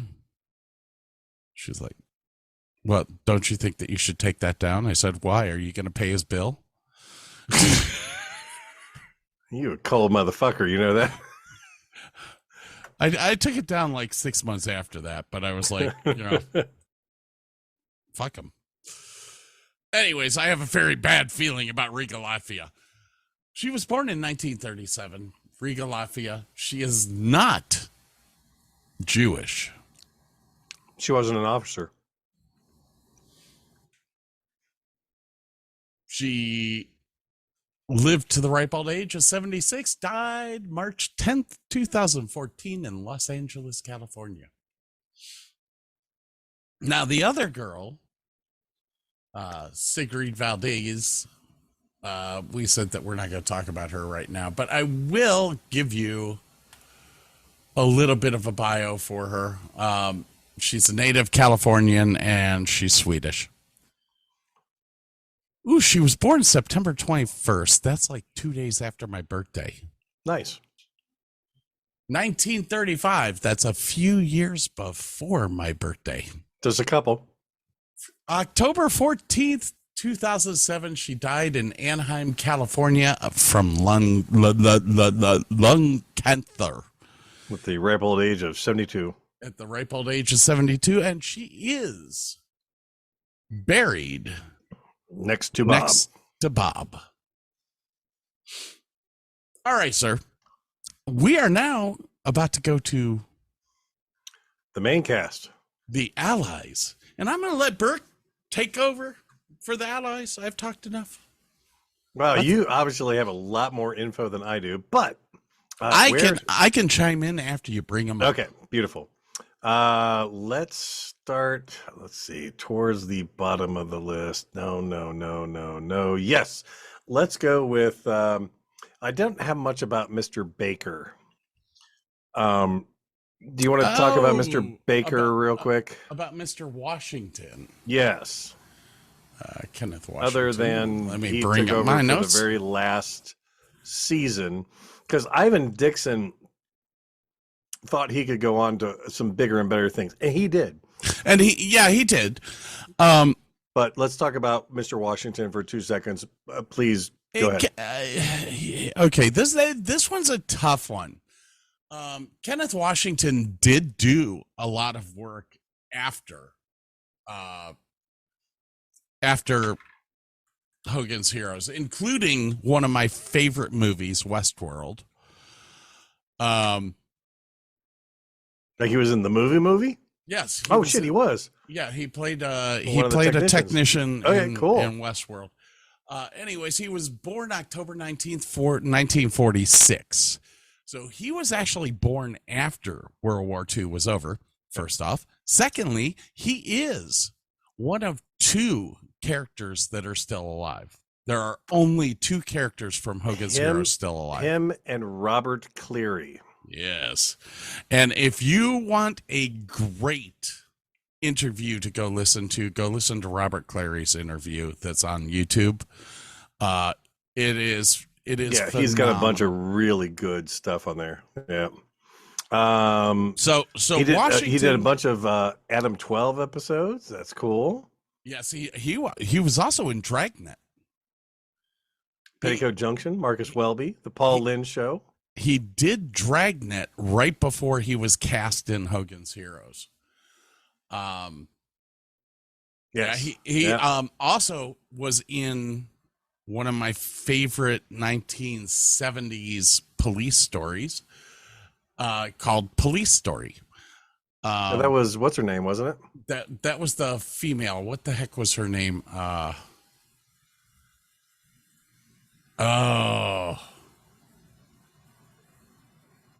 Gosh, I can't remember her name now.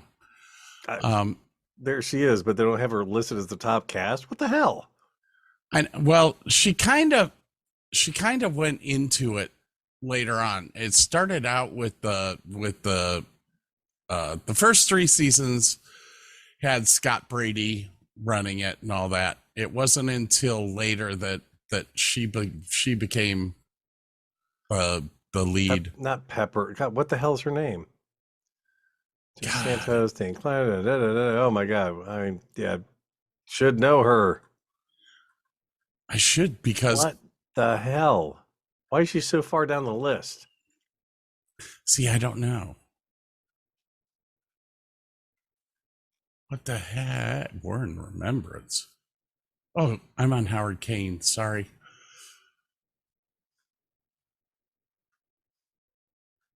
But I can't. I don't know. I don't have time to look that up. Anyways, I find Vic Morrow. I can't find. There's Robert Culp. I can't find her. Oh God, what the? Oh, this is gonna drive me nuts, man. She's right there. Who is that? 1970s. What the heck?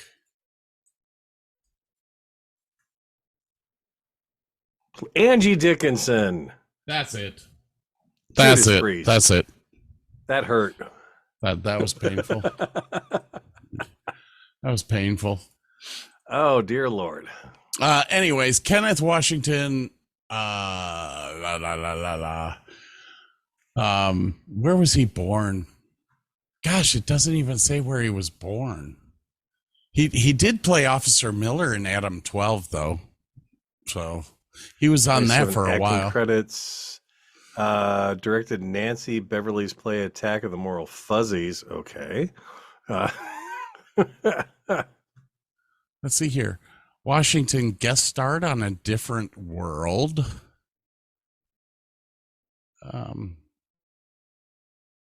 Yeah, that's first and only black actor to be featured in a major guest role on Petticoat Junction in 1963. Gotta love that. Now the difference between his character and Kinchlow, Ivan Dixon's, really was not that much. They didn't change the character. Just changed the name, and that was about it. But I mean, he just didn't have the presence and the charisma that Dixon did. Yeah. Ivan Dixon. I guess we'll run right into him. Ivan Nathan Dixon III, born April 6, 1931, in New York City. Nice. Died March 16th, 2008, at the age of 76 in Charlotte, North Carolina. Hopefully he was watching a NASCAR race. He actually earned his degree from North Carolina Central University, which historically is a black college. Because he was born in New York, his father worked at a grocery store, and he actually learned how to speak Yiddish. Oh wow! When he was young, he took the part just because he needed the money. He actually did the pilot, but he was surprised that he actually got the part. Just because there was not many main characters in shows that were not white in the mid '60s. He always wanted to play the straight man and wanted to grow as an actor. When he left the show, he went on to direct a whole mess of shows. Like he directed The Waltons, Room 222, Black Sheep Squadron, The Bionic Woman, Wonder Woman, The Greatest American Hero, Airwolf, Magnum PI, and Quantum Leap. Now, to top it off, he was a stage actor. I did not know that. Dixon appeared on stage in both movies, TV series, or specials, and on Broadway. Dixon appeared on Broadway in William Saroyan's The Cave Dweller in 1959. Wow. He performed in Lorraine Hansberry's A Raisin in the Sun in 1958. He was a stunt double for Sidney Poitier in the film The Defiant Ones. Oh, wow. He was cast in 2 episodes of Twilight Zone. Porgy and Bess, Have Gun Will Travel, Perry Mason, Twilight Zone, Dr. Kildare, The Defenders, To Trap a Spy, I Spy, The Fugitive, Ironsides, It Takes a Thief. God, he did the Mod Squad. He did a mess of stuff. Holy cow! That was just his acting. That was just his acting. He was. I know that you've probably said this in his. He's got 49 director credits and only 53 actor credits. That's cool. He was in Well, I know that you listed all that. You said The Waltons, Rockford Files, Bionic Woman, Eddie Capra Story, Magnum PI, and the A-Team. Dixon's first feature film as a director was the blaxploitation thriller Trouble Man. He also directed the controversial 1973 feature film The Spook Who Sat by the Door. Oh my! Yeah, you could not make movies like this anymore. Nope. Yeah, he's wait. Dixon occasionally took acting parts throughout the 70s and 80s. Notable roles include Lonnie the Straw Boss from Car Wash. God, I love that movie. Working at the car wash. Whoa, whoa, whoa. So there you have both the actors that played the radio men. The radio men. There's a good way to put it. Yes. For Hogan's Heroes. I mean, yes, they were both African Americans, and they did portray African Americans in the show. They weren't portraying people fighting from Nigeria Africa, or something like that. Yeah. They were both really good at the role. Oh yeah, they were just very cool and just I think no nonsense, down to earth, and very professional at the job that they had to do in the camp. You know, I think the thing that hit me the most about it was that you could tell that they were both intelligent men on the show. They knew what they were doing. They knew how to build radios. They knew how to make them work. They weren't Larry Havis's Sergeant Carter, which probably should be the next guy we talk about. Was he a sergeant? I can't remember if he was a sergeant. Andrew Carter. Yep. Yeah. Wow. Larry Hovis. Wow. So let's move on to Larry Hovis. Born February 20th, 1936, passed away September 9th and 2003 at the age of 67 from, I don't know, but I know you do. Austin, Texas. Now, what did he pass away from? Oh, what he passed away from was, I have that down here, esophageal cancer. Ah, that's right. And he passed away at the... No, that was Richard Dawson. No, Havis died of esophageal cancer. Him too? Yeah. Oh, shit. That's two of them. Okay. And whatever you do, if you go to Wikipedia, don't hover over. Don't look at the picture. Don't touch the word. No, picture don't bad. do it. Picture bad. He. Oh my gosh. Oh my gosh. Oh my gosh. Oh my gosh. Oh my gosh. Oh my gosh. So, when I first moved to Texas the first time. No, it would be the second time. 1999, I moved here to work at the Dallas Theater Center. And I was like, oh, I'm so excited about this. I'm so excited. I met a lot of people down here in the theater community. And there is a college in San Marcos, Texas, now called Texas State University. Back in 1990s, it was called Southwest Texas State University. Larry Hovis taught drama. Cool. At Southwest Texas State University during the 90s. Now, he had, their theater floats on a lake. Jesus. It is the coolest thing I have ever seen. I got there, I was like, oh my God, that's awesome. It's just a big old fucking barge. And then I walked in and I was like, oh my gosh, this is a gorgeous theater. I want to do a show here. Absolutely fabulous place. But Larry Hovis ended up moving to Texas after the 80s. He originally grew up in Wapato? Wapato? Wapato? Yeah. Moved to Houston. Yep.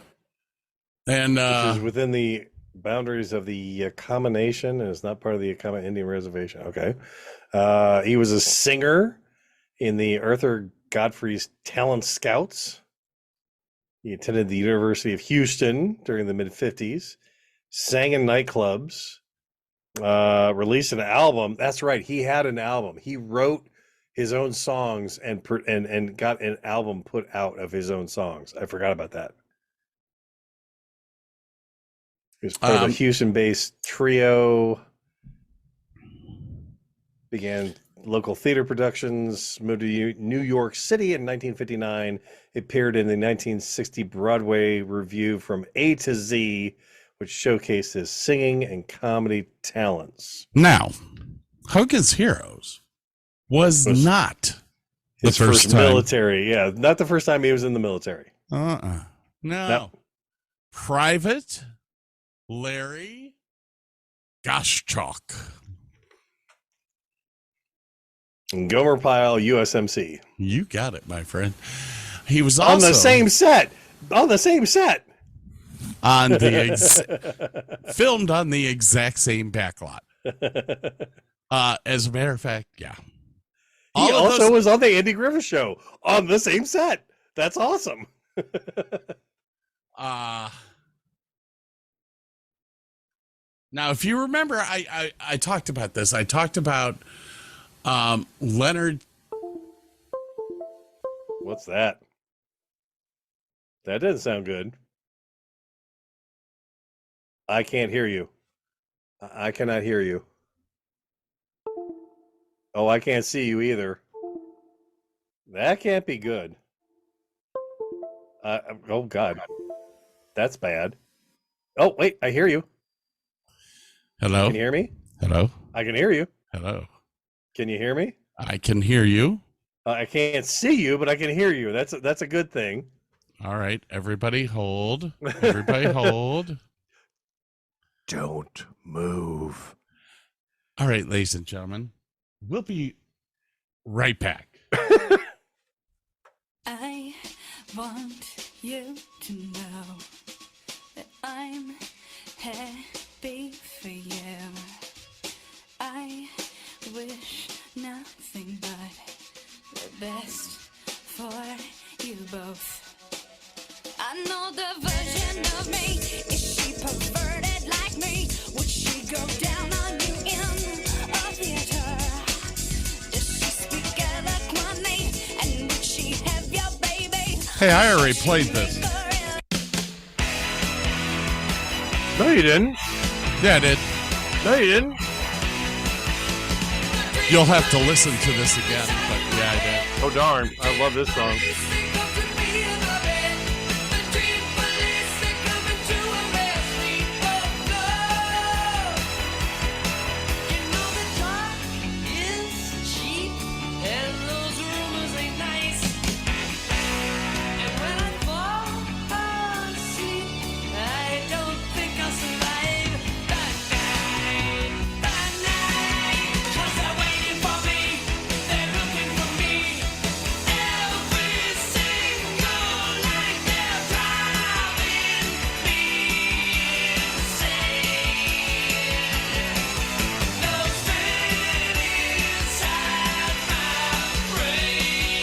I can see you.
Prosecute me, then the judge and jury all in one.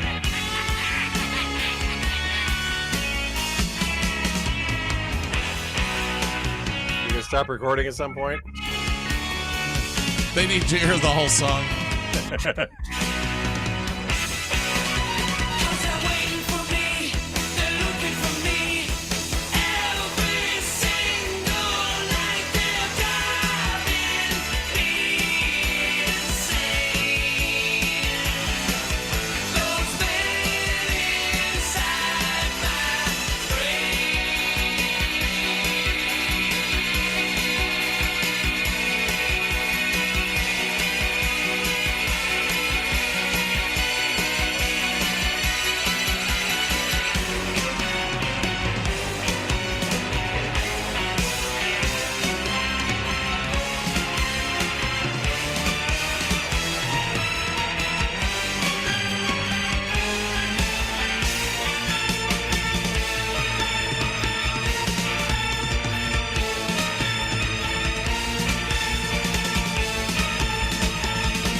Yeah, if the cattle.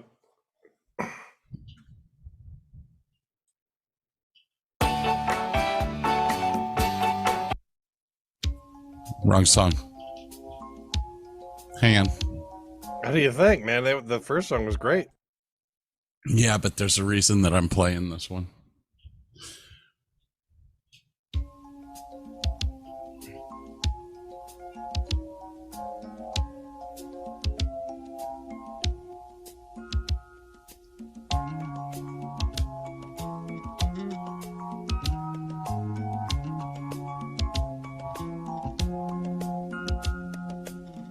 I see the crystal raindrops fall, and the beauty of it all is when the sun comes shining through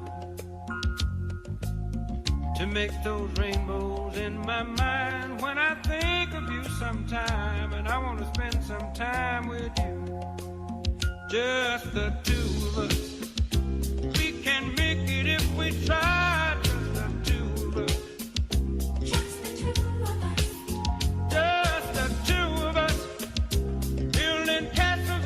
Sky, just the two of us, you and I. We look for love, no time for tears. Wasted water's all that is, and it don't make no flowers grow. Good things might come to those who wait, but not for those who wait too late. We gotta go. This is Bill Withers. Just the two of us. And So there's a little story about this. Grover Washington. Yes. Anybody that knows me knows that I'm friends with Grover Washington III. Okay. Right there's Grover.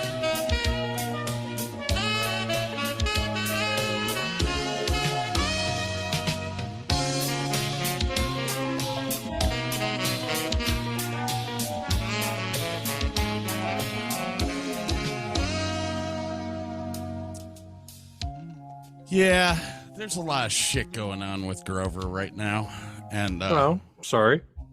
well, it has to do with, I mean, his father was the producer on the song. His father wrote the song, yet he's not listed as the writer of the song because Bill Withers changed 4 words. Oh, my. So there's been all of these battles lately, and it's not just Bill Withers that they're dealing with. It's not just when an artist dies, you would think that that legacy should move on to his children. Yet all these lawyers and stuff are literally just taking Grover Washington's stuff away from Grover's family. And It's kind of disgusting. And I mean, like I said to Grover, they'll get their own in the end. God doesn't like thieves. So I wanted to play this song in honor of my friend Grover and say that Grover Washington Jr. was one of the writers of this song. And probably one of the best songs that came out in the 80s. This came out in 1980. This was an excellent song. Actually, it was released February 1981 on Elektra Records. Songwriters are listed as Bill Withers, Ralph McDonald, and William Salter, and producers are listed as Jonathan Johnson, Grover Washington Jr., and Ralph McDonald. The funny thing is that both Bill Withers and Grover Washington put this song on their top singles album, their greatest hits, which kind of makes me laugh. We got to get back into Hogan's Heroes. We had some technical. I don't know why my computer does this, but every so often, all the USB ports shut down and recycle. And I'm That's interesting. I mean, I have to be on a Zoom call for like 3 hours for it to happen, and we're at like 2 hours 53 minutes. So I was like, hey, maybe it's speeding up.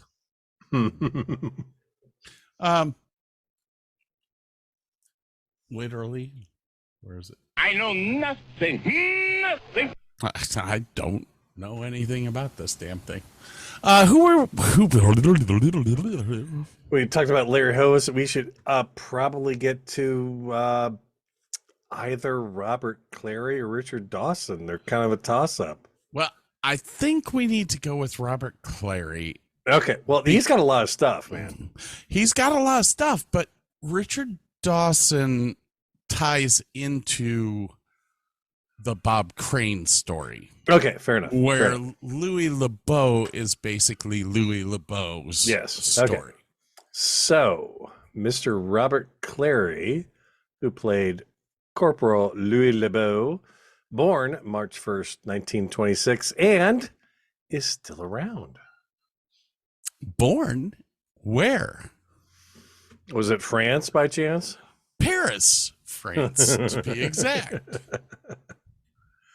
And was one of the few to be actually in a concentration camp. Yeah, that's it was such a dark time. And I'm trying to look up. I'm trying to see which camp he was interned in. I know.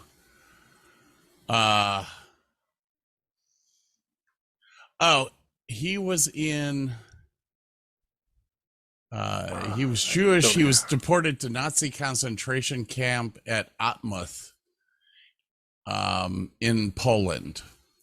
He was tattooed with the identification number A5714 on his left arm. He was later sent to Buchenwald concentration camp at Buchenwald. I think it's Buchenwald. He sang to audiences of SS soldiers every other Sunday, accompanied by accordionists. He said singing, entertaining, and being in kind of good health at my age, that was why I survived. He was an actor, singer, painter, author, and lecturer. He was the youngest of 14 children, 10 of whom would die in the Holocaust. Holy shit. Clary, in an interview, said, "We were not even human beings when we got to Buchenwald. The SS shoved us into shower rooms to spend the night. I had heard the rumors about the dummy shower heads that were gas jets. I thought, this is it. But no, it was just a place to sleep. The first 8 days there, the Germans kept us without a crumb to eat. Ah, fuck. We were hanging on to life by pure guts, sleeping on top of each other, every morning waking up to find a new corpse next to you. Oh my God, a cat just shit. The whole experience was a complete nightmare. The way they treated us, what we had to do to survive, we were less than animals. Sometimes I dream about those days. I wake up in a sweat, terrified for fear. I'm about to be sent away to a concentration camp, but I don't hold a grudge because that's a great waste of time. Yes, there's something dark in the human soul, but for the most part, human beings are not very nice. That's why when you find those who are, you cherish them. Clary, Jesus. Clary was liberated from Buchenwald on April 11th, 1945. Sadly, 12 other members of his immediate family were sent to Auschwitz. Clary was the only survivor. When he returned to Paris after World War II, he learned that 3 of his 13 siblings had not been taken away and had survived the Nazi occupation, thankfully. Jesus Christ. Wow. You know, yeah, he returned to the entertainment industry immediately after the war, and began singing songs that not only became popular in France, but became popular in the United States as well. Clary made his first recording in 1948. They were brought to the United States on wire and were issued on disc by Capitol Records. How cool is that? I mean, he recorded it in Paris. It was sent over by electric wire, and they reproduced it over here on discs. That's kind of cool. I mean, that was pretty high tech back in the day. Yeah. Let's see. He later met Merv Griffin. How cool is that? I used to love Merv. I used to watch his show every morning. You remember he was the serial killer in The Man with Two Brains. Yes. I just love his reaction. Like, I couldn't help it. I just had to kill the people. He was so happy about it. But I'm really good at it. The only other stuff I have about Clary is after Hogan's Heroes ended, he began a actually pretty memorable 14-year run on the popular soap opera Days of Our Lives. Yes. Portraying a fictional Holocaust survivor, Robert LeClaire, to rave reviews. All right.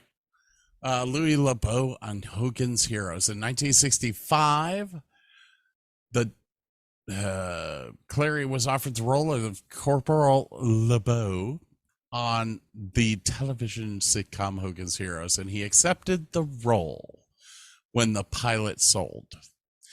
So he did not actually accept the role until the pilot was sold,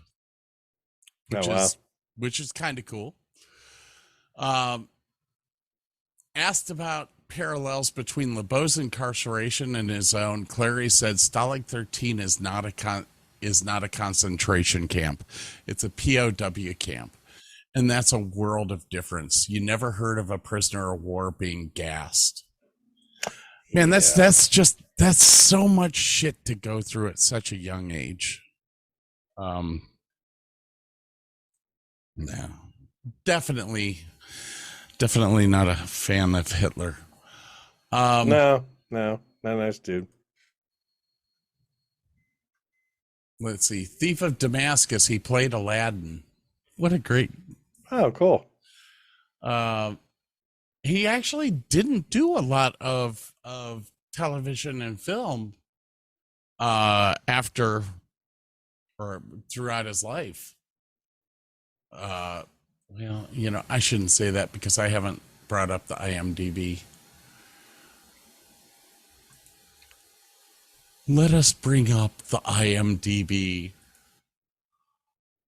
2001. Wow. He was on the Bold and Beautiful TV series. Days of Our Lives, which we talked about. General Hospital. Fantasy Island. Young and the Restless. Hogan's Heroes. Yep. Love American Style. Oh, God. We should do a show about that. He was on Laugh-In too, wasn't he? I don't see it listed, but I wouldn't be surprised if he didn't show up at some point. I mean, he really was not on a lot of... No, he's got 24 actor credits, and that's it. Yeah. He did do Bob Hope. I know that he went out with Bob Hope on the USO tours a few times. Mm-hmm. He was always an advocate for the soldiers, trying to keep soldiers and Navy soldiers and sailors. That's what I'm trying to say. Keep them on a positive note. Yeah. As I said, almost every character besides Baker and Kinchlow were in every episode. I think Bob and Werner were the only two to be in every single episode, if I'm not mistaken. Sergeant Schultz hit every episode as well. Oh, okay. John Banner. All right. All right, before we get into the deep shit here, a couple minor things. Sure. The set for Hogan's Heroes was also used in a sexploitation movie called Isla, She-Wolf of the SS in 1975, and the whole set got blown up for that movie. Did Bob Crane direct it? I'm sorry. A lot of the cast actually went on to star in a movie together in 1968 called The Wicked Dreams of Paula Schultz, which, if you've ever seen Kill Bill 2, the grave that she is buried in is Paula Schultz, and it is a nod to that specific film. Huh. And Hogan's Heroes was not aired in Germany until the fall of the Berlin Wall in 1992. And there were some changes done to the show, obviously, because, Germany. But, alrighty, that looks like, the theme song had lyrics. Did you know that? I did not know that. Much like the theme song to Bonanza also had lyrics. This song had lyrics. They actually did an album. The cast did a actual LP album, which is not surprising because, Bob was into drums. A bunch of these guys were great singers, everything. Apparently they, and the TV producers wanted to make a couple extra bucks because, you were not going to do toys, so you had to do something. So, yeah, there was an album put out by these guys, and they did, if I recall, they did World War II, songs, not like Merchant Marine songs, but songs they sang in World War II. Originally, for some odd reason in the script, there was supposed to be an underground steam room under Stalag 13. Yes. That didn't quite work out, so they kind of axed that whole idea. Well, they axed it, but it was still in the very first episode. Oh, okay. Pilot. They didn't have it. You didn't see it, but they said, oh yeah, down there is the steam room. And apparently originally this whole would be before they started doing the whole thing, this was originally to be set in an American prison. That's how this whole thing started. I'm like, that doesn't sound like it would work too well, but whatever. So glad they changed their minds. All right. Are we to the point of Mr. Richard Dawson? Yeah. Yep. All right. Take it away. Richard Dawson, who played Corporal Peter Newkirk, born November 20th, 1932, passed away June 2nd, 2012 at the age of 79. He was originally supposed to be the main character. But when they saw Bob Crane and did the whole screen test, decided he would be a much better fit. So that did give some tension in the set. Now, I don't know how better to put that. There was always a little bit of tension between him and Bob because of that. There was also some political tensions on the set because Bob was like and I'm doing this one from memory, I don't have it written down. Bob was like a big Republican and everybody else on the set was conservative, and Bob loved to talk about politics, and that would just get shit riled up. And then a little aside, Richard Dawson intended his character to have a thick Liverpool accent like the Beatles. The producers didn't think anyone would like or understand that accent. And then like 2 years later, the Beatles came out with their Liverpool accents, and Richard's like, see, told you so, told you so. So he did a Cockney accent for the whole show.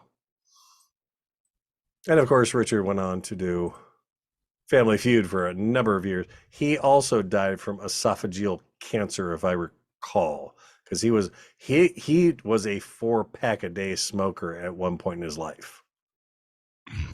God, don't hover over. No. Yeah, don't look at the picture. There you go.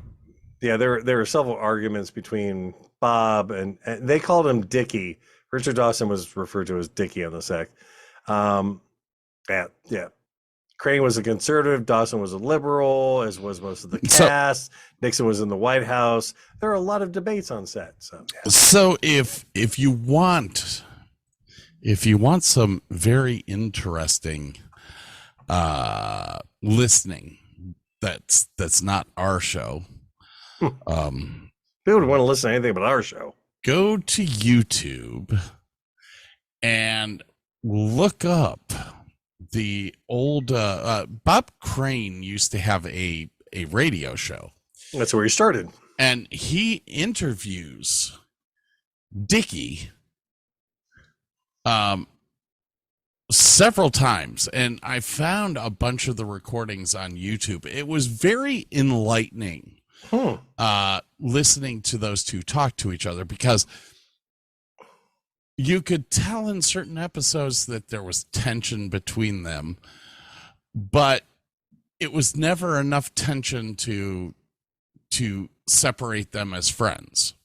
It was kind of like like brothers and sisters fighting. They liked each other, they loved each other, but they didn't always get along, kind of thing. Jesus Christ, you got some big balls. Don't know where that came from. Yeah, it was some of the interviews were extremely good. They talk about their on-set relationship and stuff like that. Richard Dawson's going to come up again as we go through this next, the last person. Dickie Boy. Dickie Boy had his head in the middle of a lot of stuff. Anyways, I guess we should. And one more slight aside. Hogan's Heroes had 12 Emmy nominations. Werner Klemper actually won 2 of those. What are you doing? Sorry. There's a plastic film on my refrigerator. Oh, you're peeling it off? You son of a bitch. You should be taping that and putting it up on the website. You SOB. I couldn't take it, man. I had to pull it off. All right. Scott's got to clean up his shorts now, and so I have to.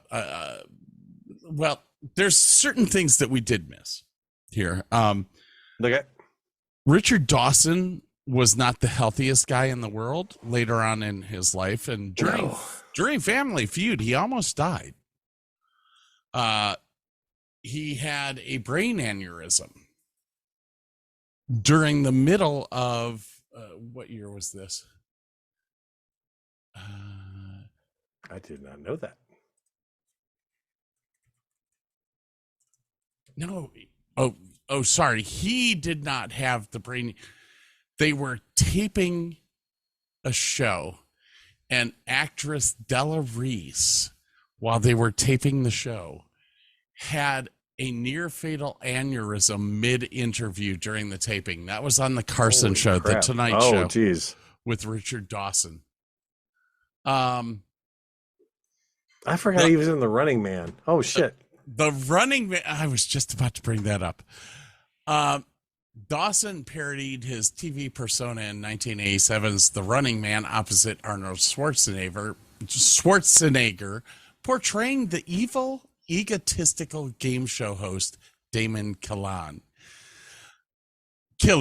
God, let's figure this out here. Roger Ebert actually gave it 2 thumbs down. Playing a character who always seems 3/4 drunk, he chain smokes his way through the backstage planning sessions, then pops up in front of the cameras as a cauldron of false jollity. That's not a real word. Come on. Come on. No, do you remember Running Man? Oh, I love that movie. It's so campy. It is campy. Arnold Schwarzenegger is playing the good guy, bad guy. He's the good guy. Well, he's put into a game where he's basically running for his life. People are trying to kill him, and he basically says, "Fuck you, I'm going to kill you." Yeah. So he goes after Richard Dawson, who is the host of the show. And I mean, Richard Dawson, I thought he was great in that film. Like, when he is about to die, it's like, kind of deserved that little dickhead. That was good. I love that movie. It's so bad, it's good. I mean, it's based on a Stephen King book. I mean, it's not horrible, you know. So we already went through where he was born and all that. With his first wife, Diane Dors, Dawson had 2 sons, Mark and Gary. Mark was born in London. Gary was born in L.A.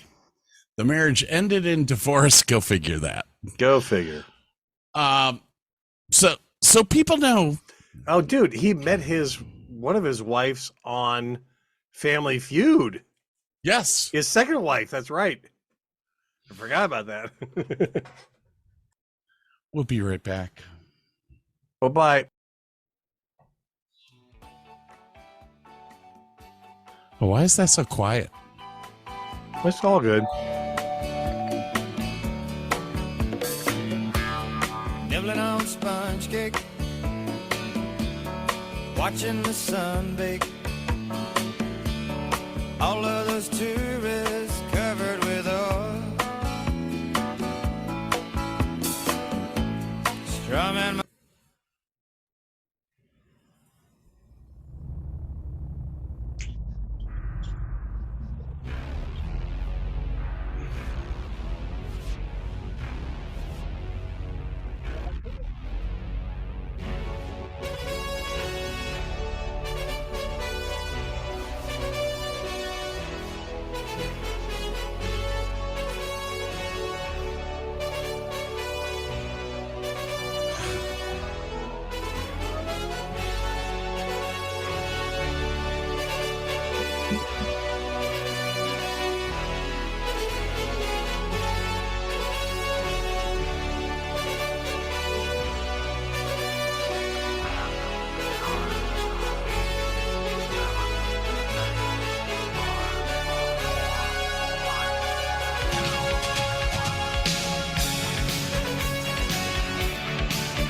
That's right.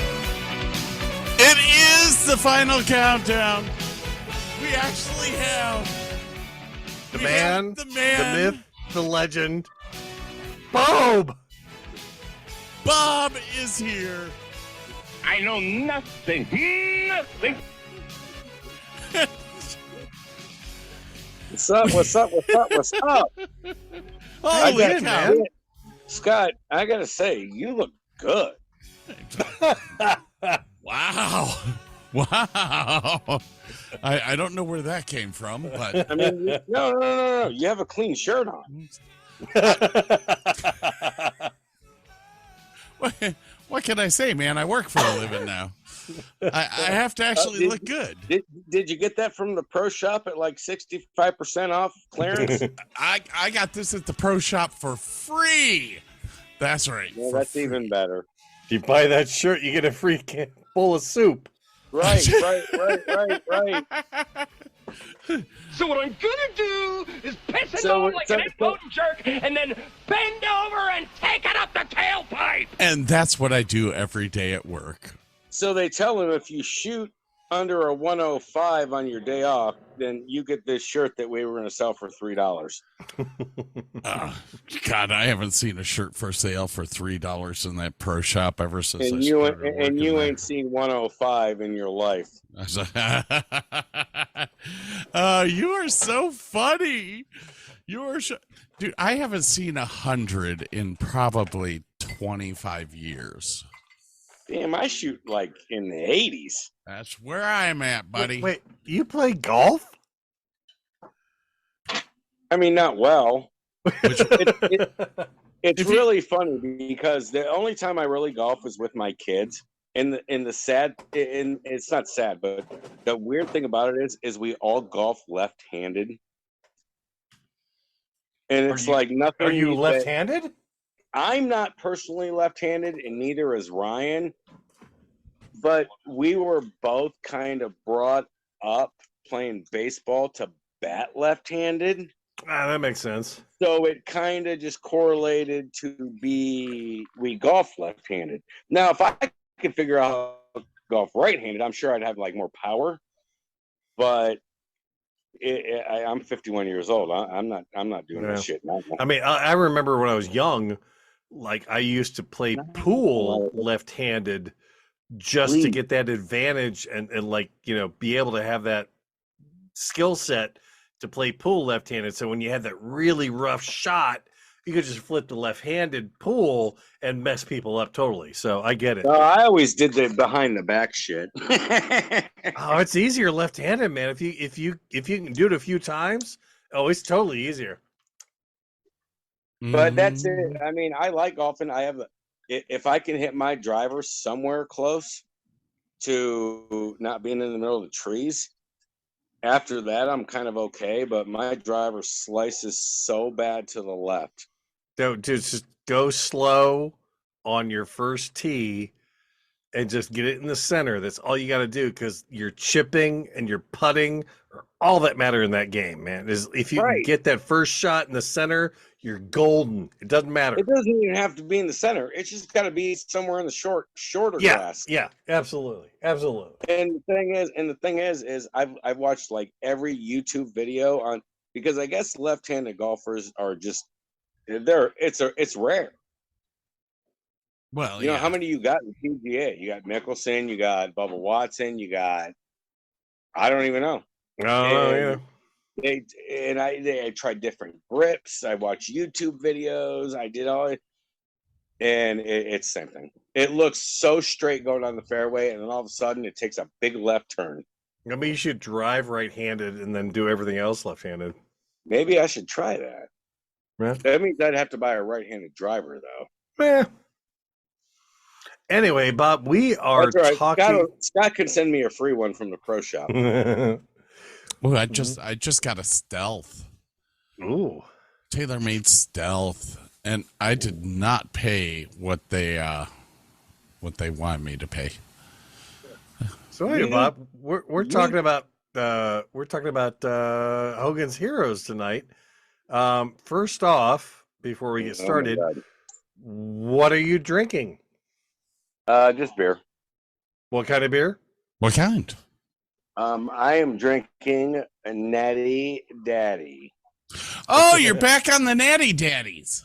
Yeah, the edge kind of made me feel poopies in the morning. I wasn't feeling it. I hate the poopies, man. I know, because it never ends. It goes till 3:00. I had the poopies at work yesterday, and they sent me home. Probably because I was leaving it all over the place. Yeah, yeah. Okay, next. Never mind that. Why did I just have to hear that? All right, Bob. Next question to you Can I have the last 10 seconds of my life back? No. All right, Bob. To catch you up, what did you do last? Did you do anything exciting last week? Did I do anything exciting last week? Maybe it's the beer talking, Marge, but you got a bunch of monkeys. They got these big chewy pretzels here that are, oh, you guys with the beer, $5? Get out of here. No, I did nothing. I did absolutely zero anything exciting last week. Fair enough. I watched the Ohio State game with my buddies. If that there you counts. go. I heard that was a good game. It was a good game. Yes, definitely. I haven't watched. I have it taped. I haven't watched it yet. I've been worried. We are in tournament season here in Texas, and my life is. So you got all the 85-year-olds in 100-degree weather going out and trying to beat each other. Oh, I guess I should show him the photo, eh? Oh yeah, that's some good shit there. Look, He had Australia? No, he had a little excitement at his golf course this week. Here, Google Drive. By the way, the girl on the right is hot. Which Okay. his picture or my picture? Yeah, okay, your picture, they're both hot. Here, wait a minute. They're all three hot. Oh yeah. They always tell me crack kills. And they were right. Let's see here. Screen 3, please. And share. All right. So you see this lovely picture here? I see a tree and a truck. Yeah, there's a rock here too. Okay. This is all going to make sense here in a second. I sure hope so.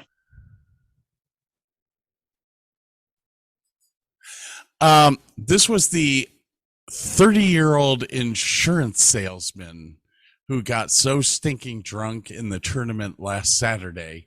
He drove his 2023 Ford F-150 into that said rock, flew 20 feet in the air, killed my crepe myrtle tree, landed, smashed his face, and proceeded to receive a DUI and get fired from his job. Okay, I have two takeaways from this picture. The first one is that was an insurance salesman driving this car? Yes, sir. And the second observation I have, is that the 15th fairway? No, this is actually all the way at the entrance to the golf course. I'm sorry. I understand that. It was close to the 15th. Okay. So yeah, anyway, we don't have guys out there. We have 35-year-old guys who don't know how to drive. Well, Ohio has 25-year-old guys here that don't know how to drive. Well, and I'm sitting next to one of them. Uh-oh. Wait, hold on here. Are you saying that one of your kids had an accident? No, they just don't know how to drive. Oh, God, you look like Jesus. I just want to take a picture of Bob and put him up on my wall and have people go, how'd you get a picture of Jesus?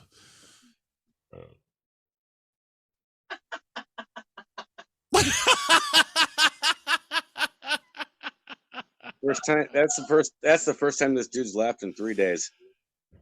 All right, so let's go back to Hogan's Heroes. Oh, well, Burke, I don't know what's Where'd he go? He's there. I don't know what he's doing. Wait.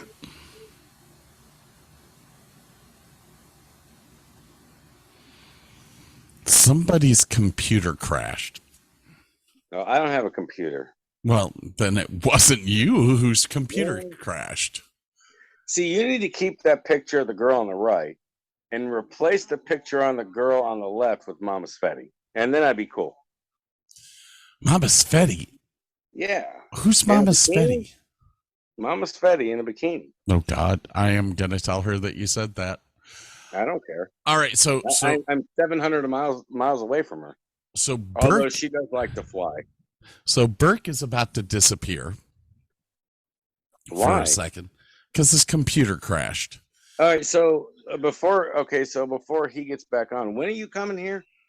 I am coming September 20th through the 25th, I think it is. Okay. I thought I remembered the dates, but I wasn't 100% sure.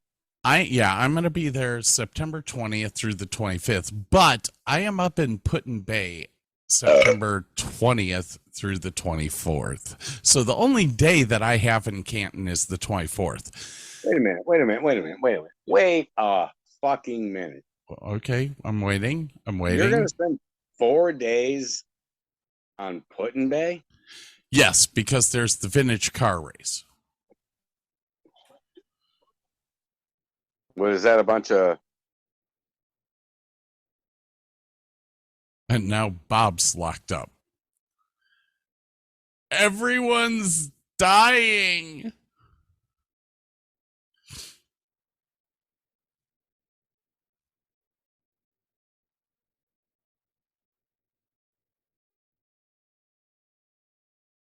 Flashing back and forth. Now it's back. Oh. Good thing I'm not home because I don't have Wi-Fi. Well, you don't have a home. Well, I have a home. It's just empty, and I have a bed. I just don't have a home for long. Is your gas empty?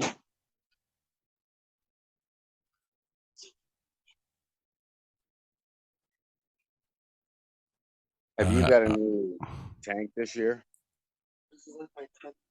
This year? Oh my God, he's got no body. I ain't got nobody, and nobody's got anything for me. Never! I will be happy and my curse will be lifted. No, it's the universe from beyond the grave. Or check into a cycle ward, whichever comes first. Touch of madness around here. Anyway, where were we? I could hear you all. I just couldn't see you, and I couldn't talk. It was kind of messed up. That's okay. Bob locked up for like 30 seconds after you left, and I was like, wow. I started talking to myself and just hitting different sound bites and. Hey, ass butt. Dude, don't lie. You got on porn while we were on hiatus. You were watching porn. Hey, you just crash your computer. Fight the fairies! You fight those fairies! I know nothing. Jesus Christ, you got some big balls. No, I think this is bad because Ryan was making food on the grill, and I think his gas just died. So anyway, Bob. Yes. Your impressions of Hogan's Heroes. What are your thoughts? Okay, so when Scott, I talked to Scott like I don't know, half hour ago or whatever, and I kind of forgot about Hogan's Heroes. I mean, it's one of my favorite shows. Oh yeah. But it's not on. You can get the reruns up probably on Netflix or whatever. But man, I absolutely love this show. This show when I was growing up was, and let me say one thing first, is there was a lot of shows when I was little that our parents didn't let us watch. True. For whatever reason, they didn't like it. But my dad let me watch this show. And dude, I loved it. I mean, I loved it from the very beginning. I loved it. Every single character in the show is priceless. Every last one of them. We got over a lot of trivia. Did you know that like most of the German officers, the actors that played them were Jewish? I did not know that. I don't know much about the show. Oh man, if you give me trivia, I'm probably gonna lose every one of them. Yeah, it was kind of weird. Like Werner Klemper was half Jewish, but like the General Bullhalter, the guy who played the SS, Yes, he was Jewish. Robert Cleary, the guy that played LeBeau, he was actually in a fucking concentration camp as a wow. kid. He was And, messed up. remember about him, he went on, not that this matters about this show, but he later went on to be a major character in Days of Our Lives for years. He played Robert Leclerc. Yes, a Holocaust survivor. Yes. Robert. I mean, Richard Dawson, really? He had a great career on Family Feud. Absolutely. He kissed a lot of women. He met his second wife on that show. I mean, but let's be clear to me. To me, let's be clear. There are two characters, and I am not discounting Colonel Klink because this dude, he played that part. I can't think of anybody that would have played that part like him. But to me, I want to be clear. The best characters in that show was Hogan and Sergeant Schultz. Period. True. And that's end of story. Yeah, true that. I mean, that dude, Sergeant Schultz was like, if there was no Sergeant Schultz in that show would have gone nowhere. Yeah, he was kind of a cool character because like he wasn't like a Nazi per se. He was just like drafted. He did his job, but then he said, right, I'll look the other way. Yeah, he was just a cool. You're going down the tunnels and you're going to come out in Berlin and recruit this woman that's an intelligence spy. I'm going to look the other way.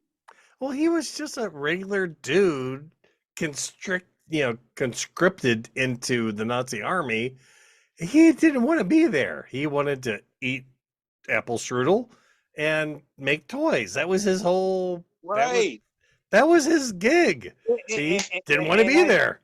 And I know it gets overblown, but the whole "I know nothing." I mean, that's an iconic line. I know nothing. That's an iconic line in all of TV history. I mean, anybody over the age of 40, if they hear I know nothing, they knew who it came from. Yep. Well, unfortunately, we were about to go down the rabbit hole of Bob Crane's life. Yeah, boy. Do you know about this dude? Hey, hold on a second. Talk to Scott. Give me 1 minute. Give me one minute. So Bob Hogan's life is Bob Crane? Or I mean Bob Hogan. All right, I just turned the volume down.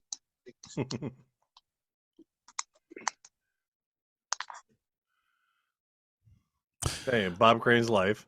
Bob Crane's life was how would you say it? Alternative? Well, that's a great way of saying it. Alternative is well, let's start at the beginning. Bob Crane was born Robert Edward Crane, July 13th, 1928. In Connecticut? In Waterbury, Connecticut, to be exact. Mm-hmm. Learned to play the drums at a very early age. He died June 29th, 1978 in Scottsdale, Arizona. We will talk about that in a little bit. His death is listed as a homicide. He's been married twice. One to Anne Terzian, and he had 3 kids with her. And then he married Sigrid Valdis and had one more child. And adopted a daughter.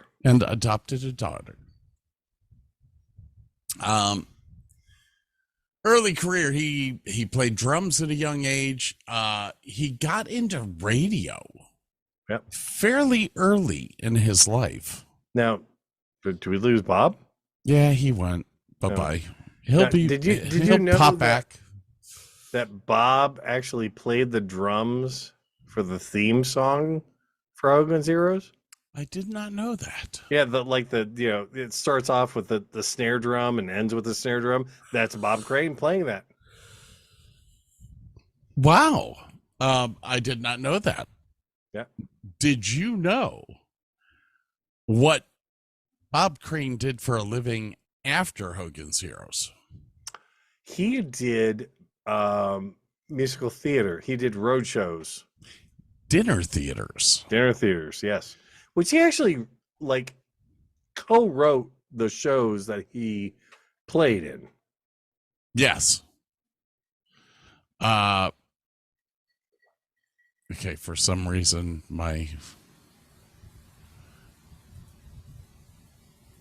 I'll go.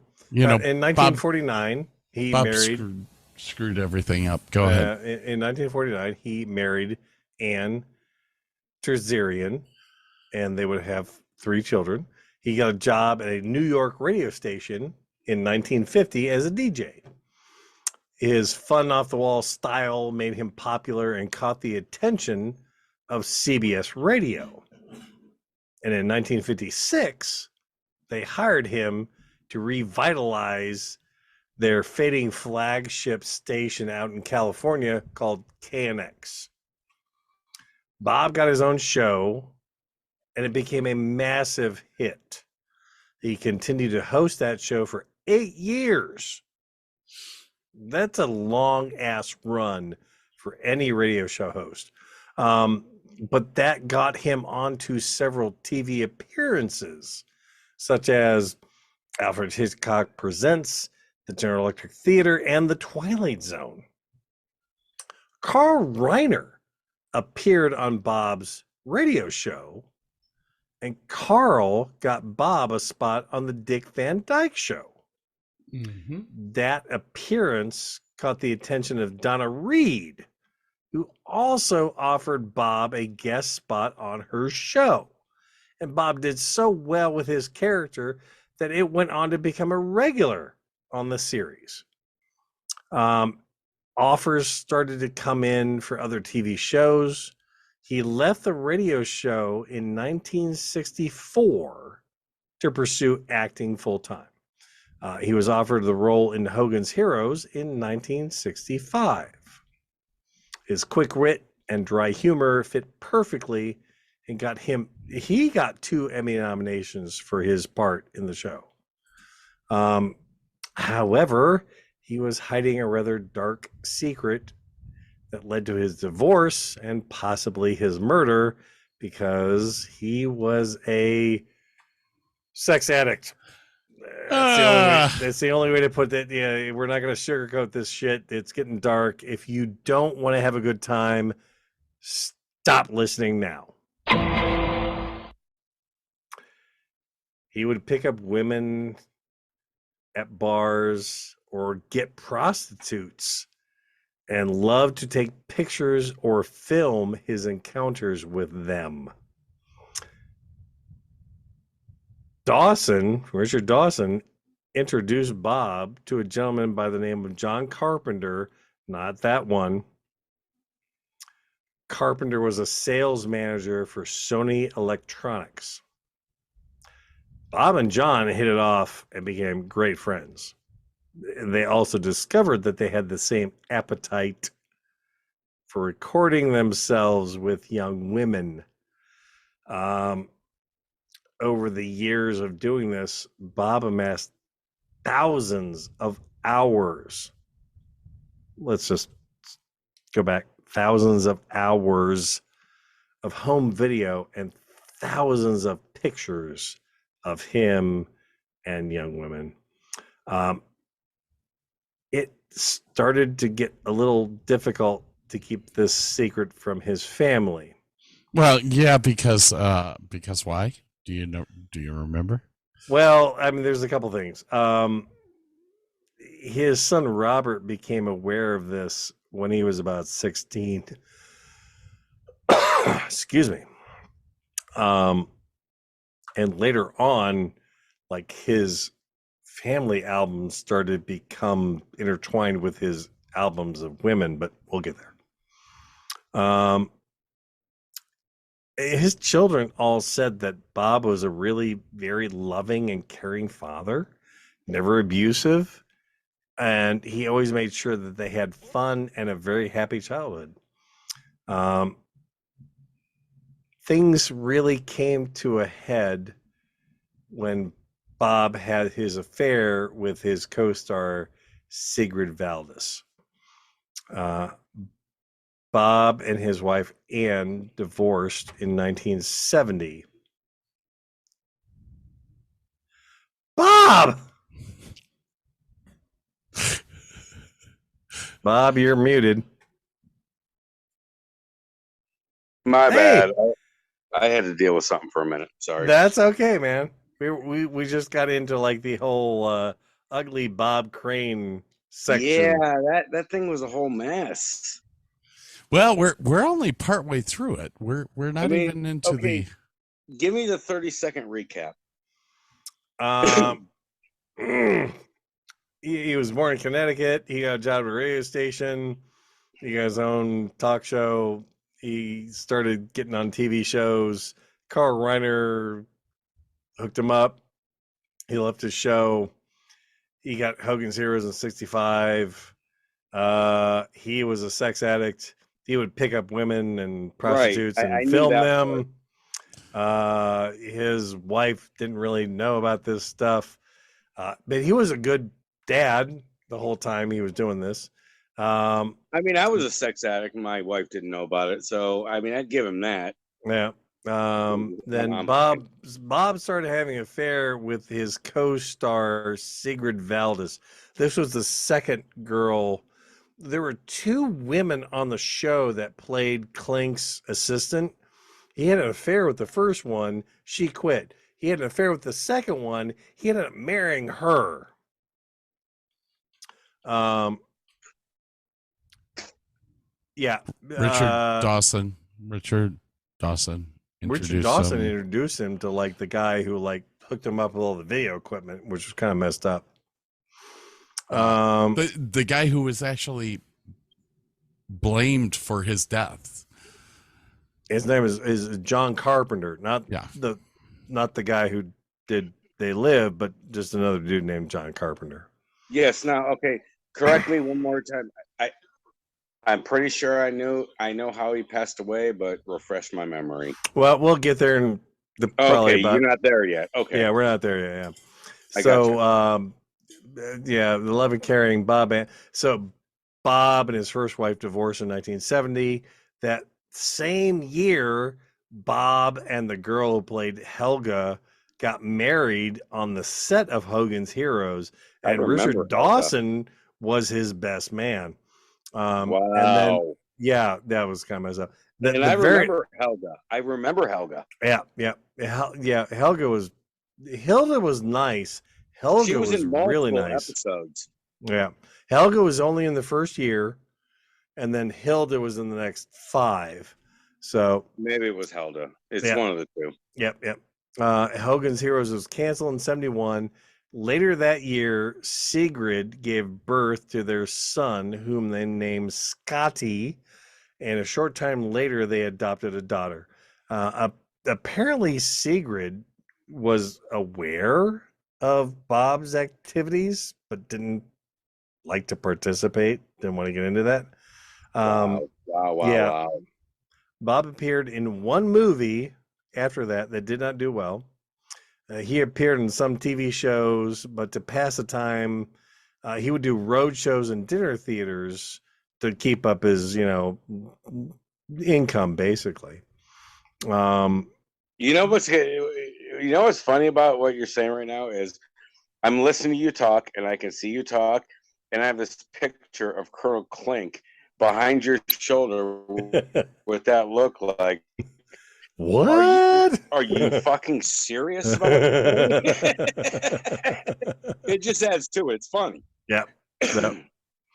So, he appeared on some TV shows, past time, road shows. The dinner theater stuff allowed him to travel across the country, which allowed him access to more women that he could pick up at bars and whatnot. Now, this John Carpenter, whom they kind of like, Bob would tell girls that John Carpenter was his manager.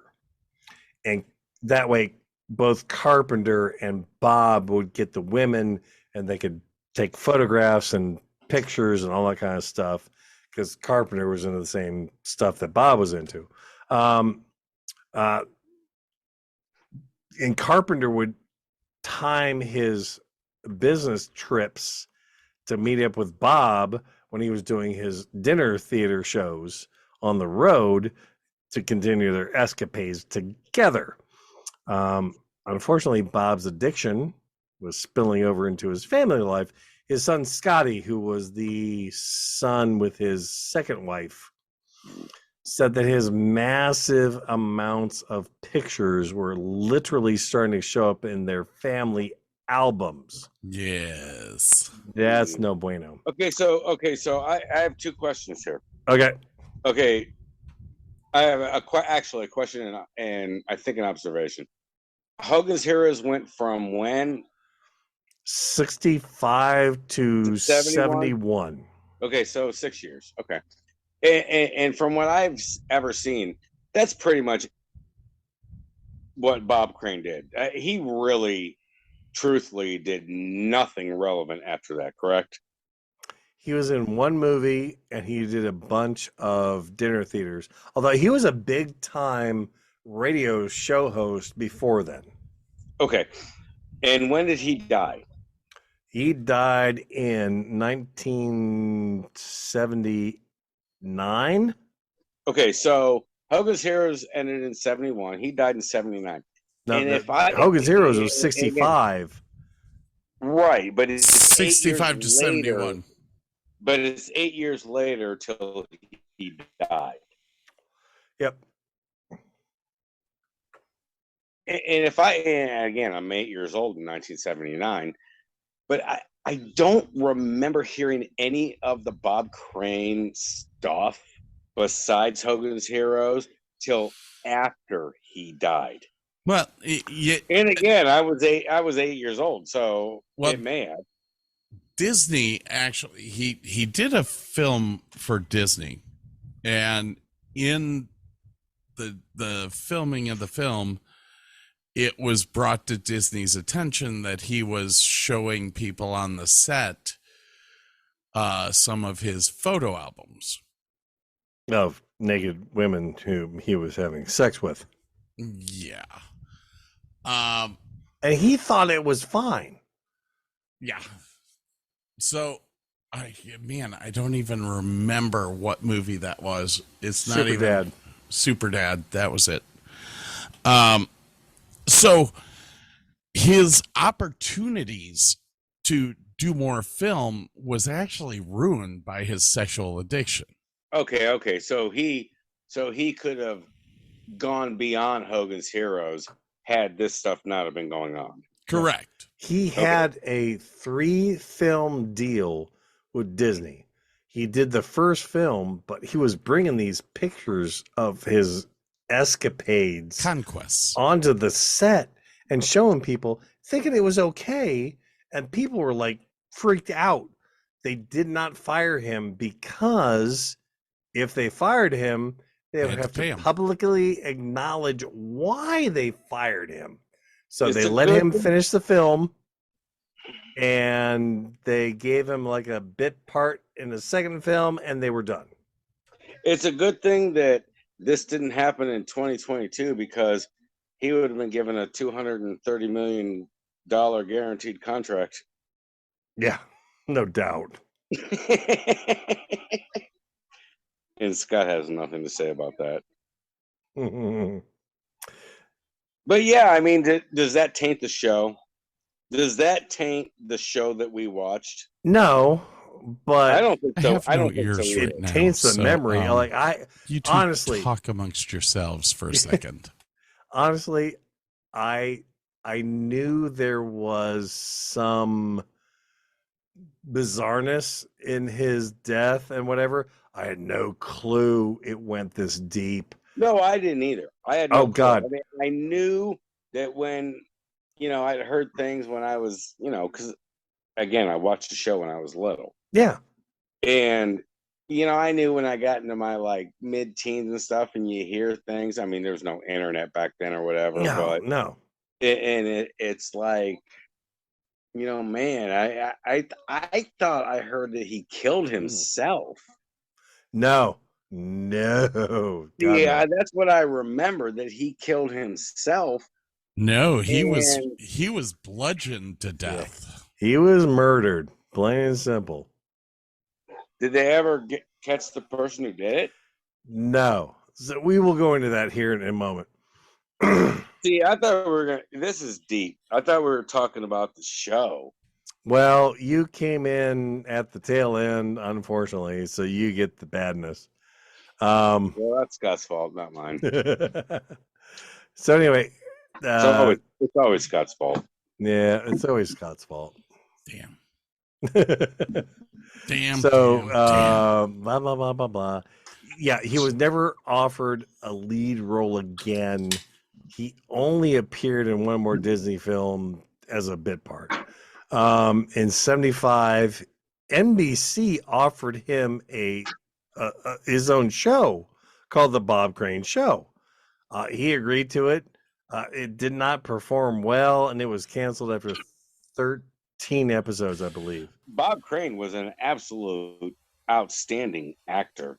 And he was doubt great. about that. I mean, he had started out as a radio DJ and was so good that he got on TV shows. I mean, he had great personality, great looks, and that just parlayed himself into TV, which was kind of amazing. So let me ask a question, and I know you guys formatted this show in a certain way, but what about the other actors that played on that series and what they did afterwards?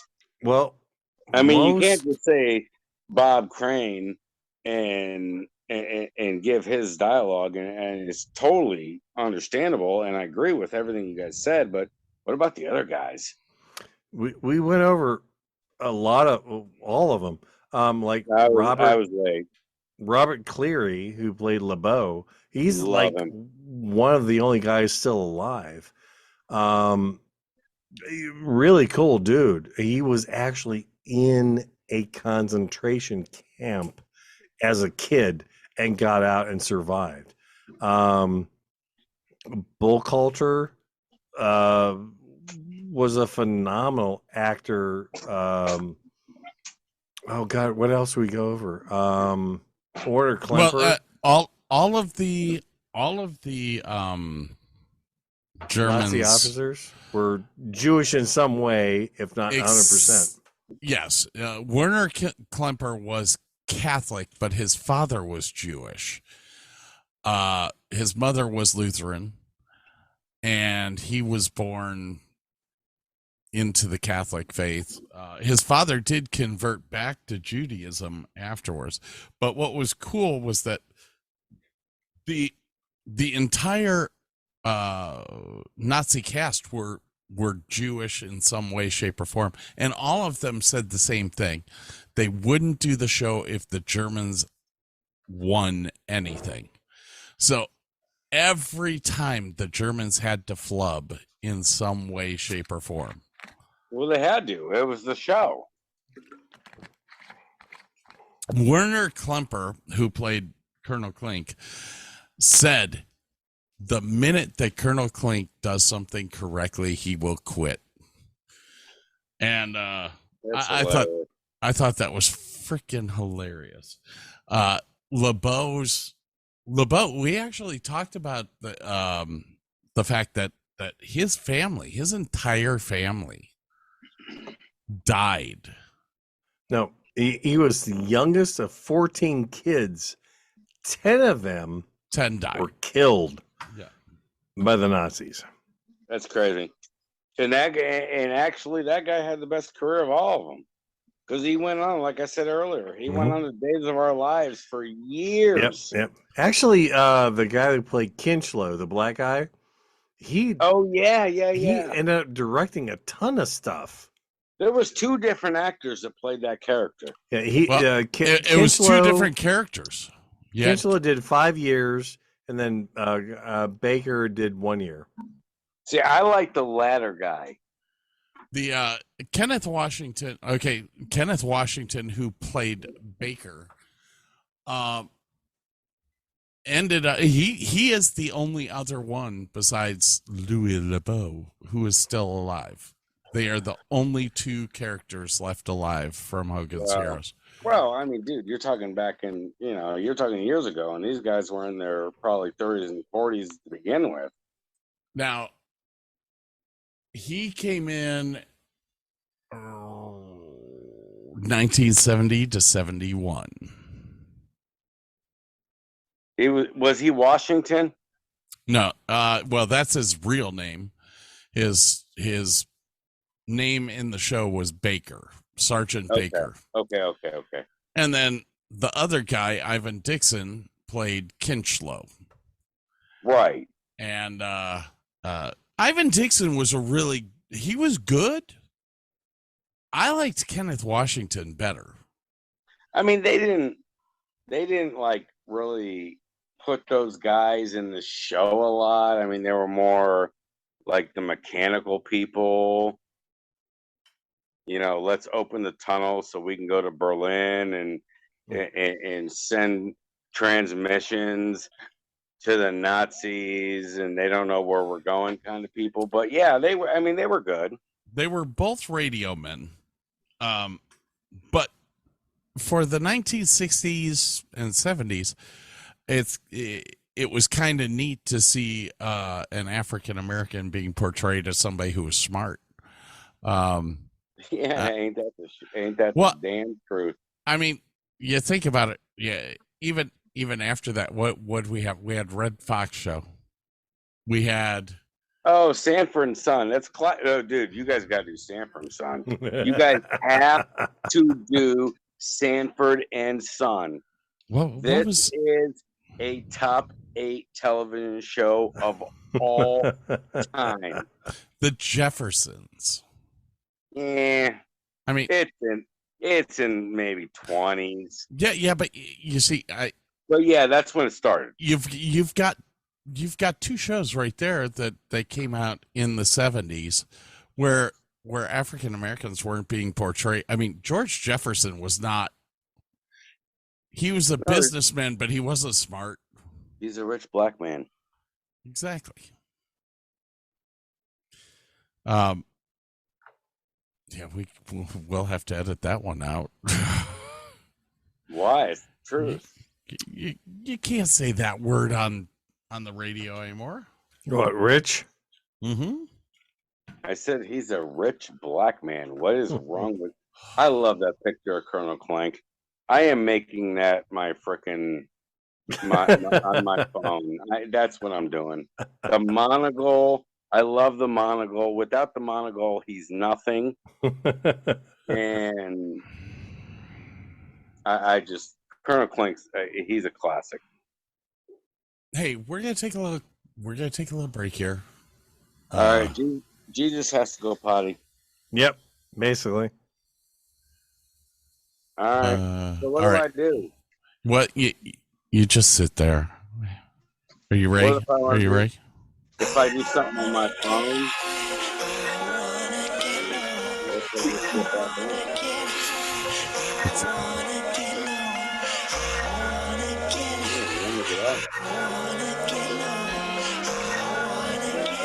what is that? Arby's did that.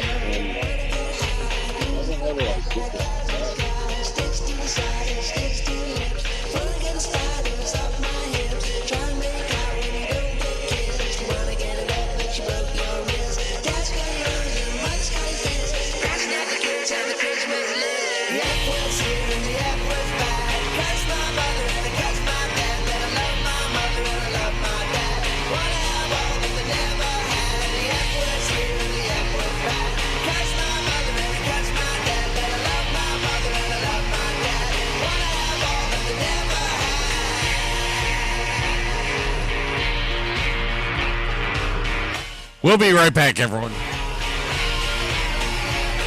Hey, make sure that you check back soon for part 2 of this podcast.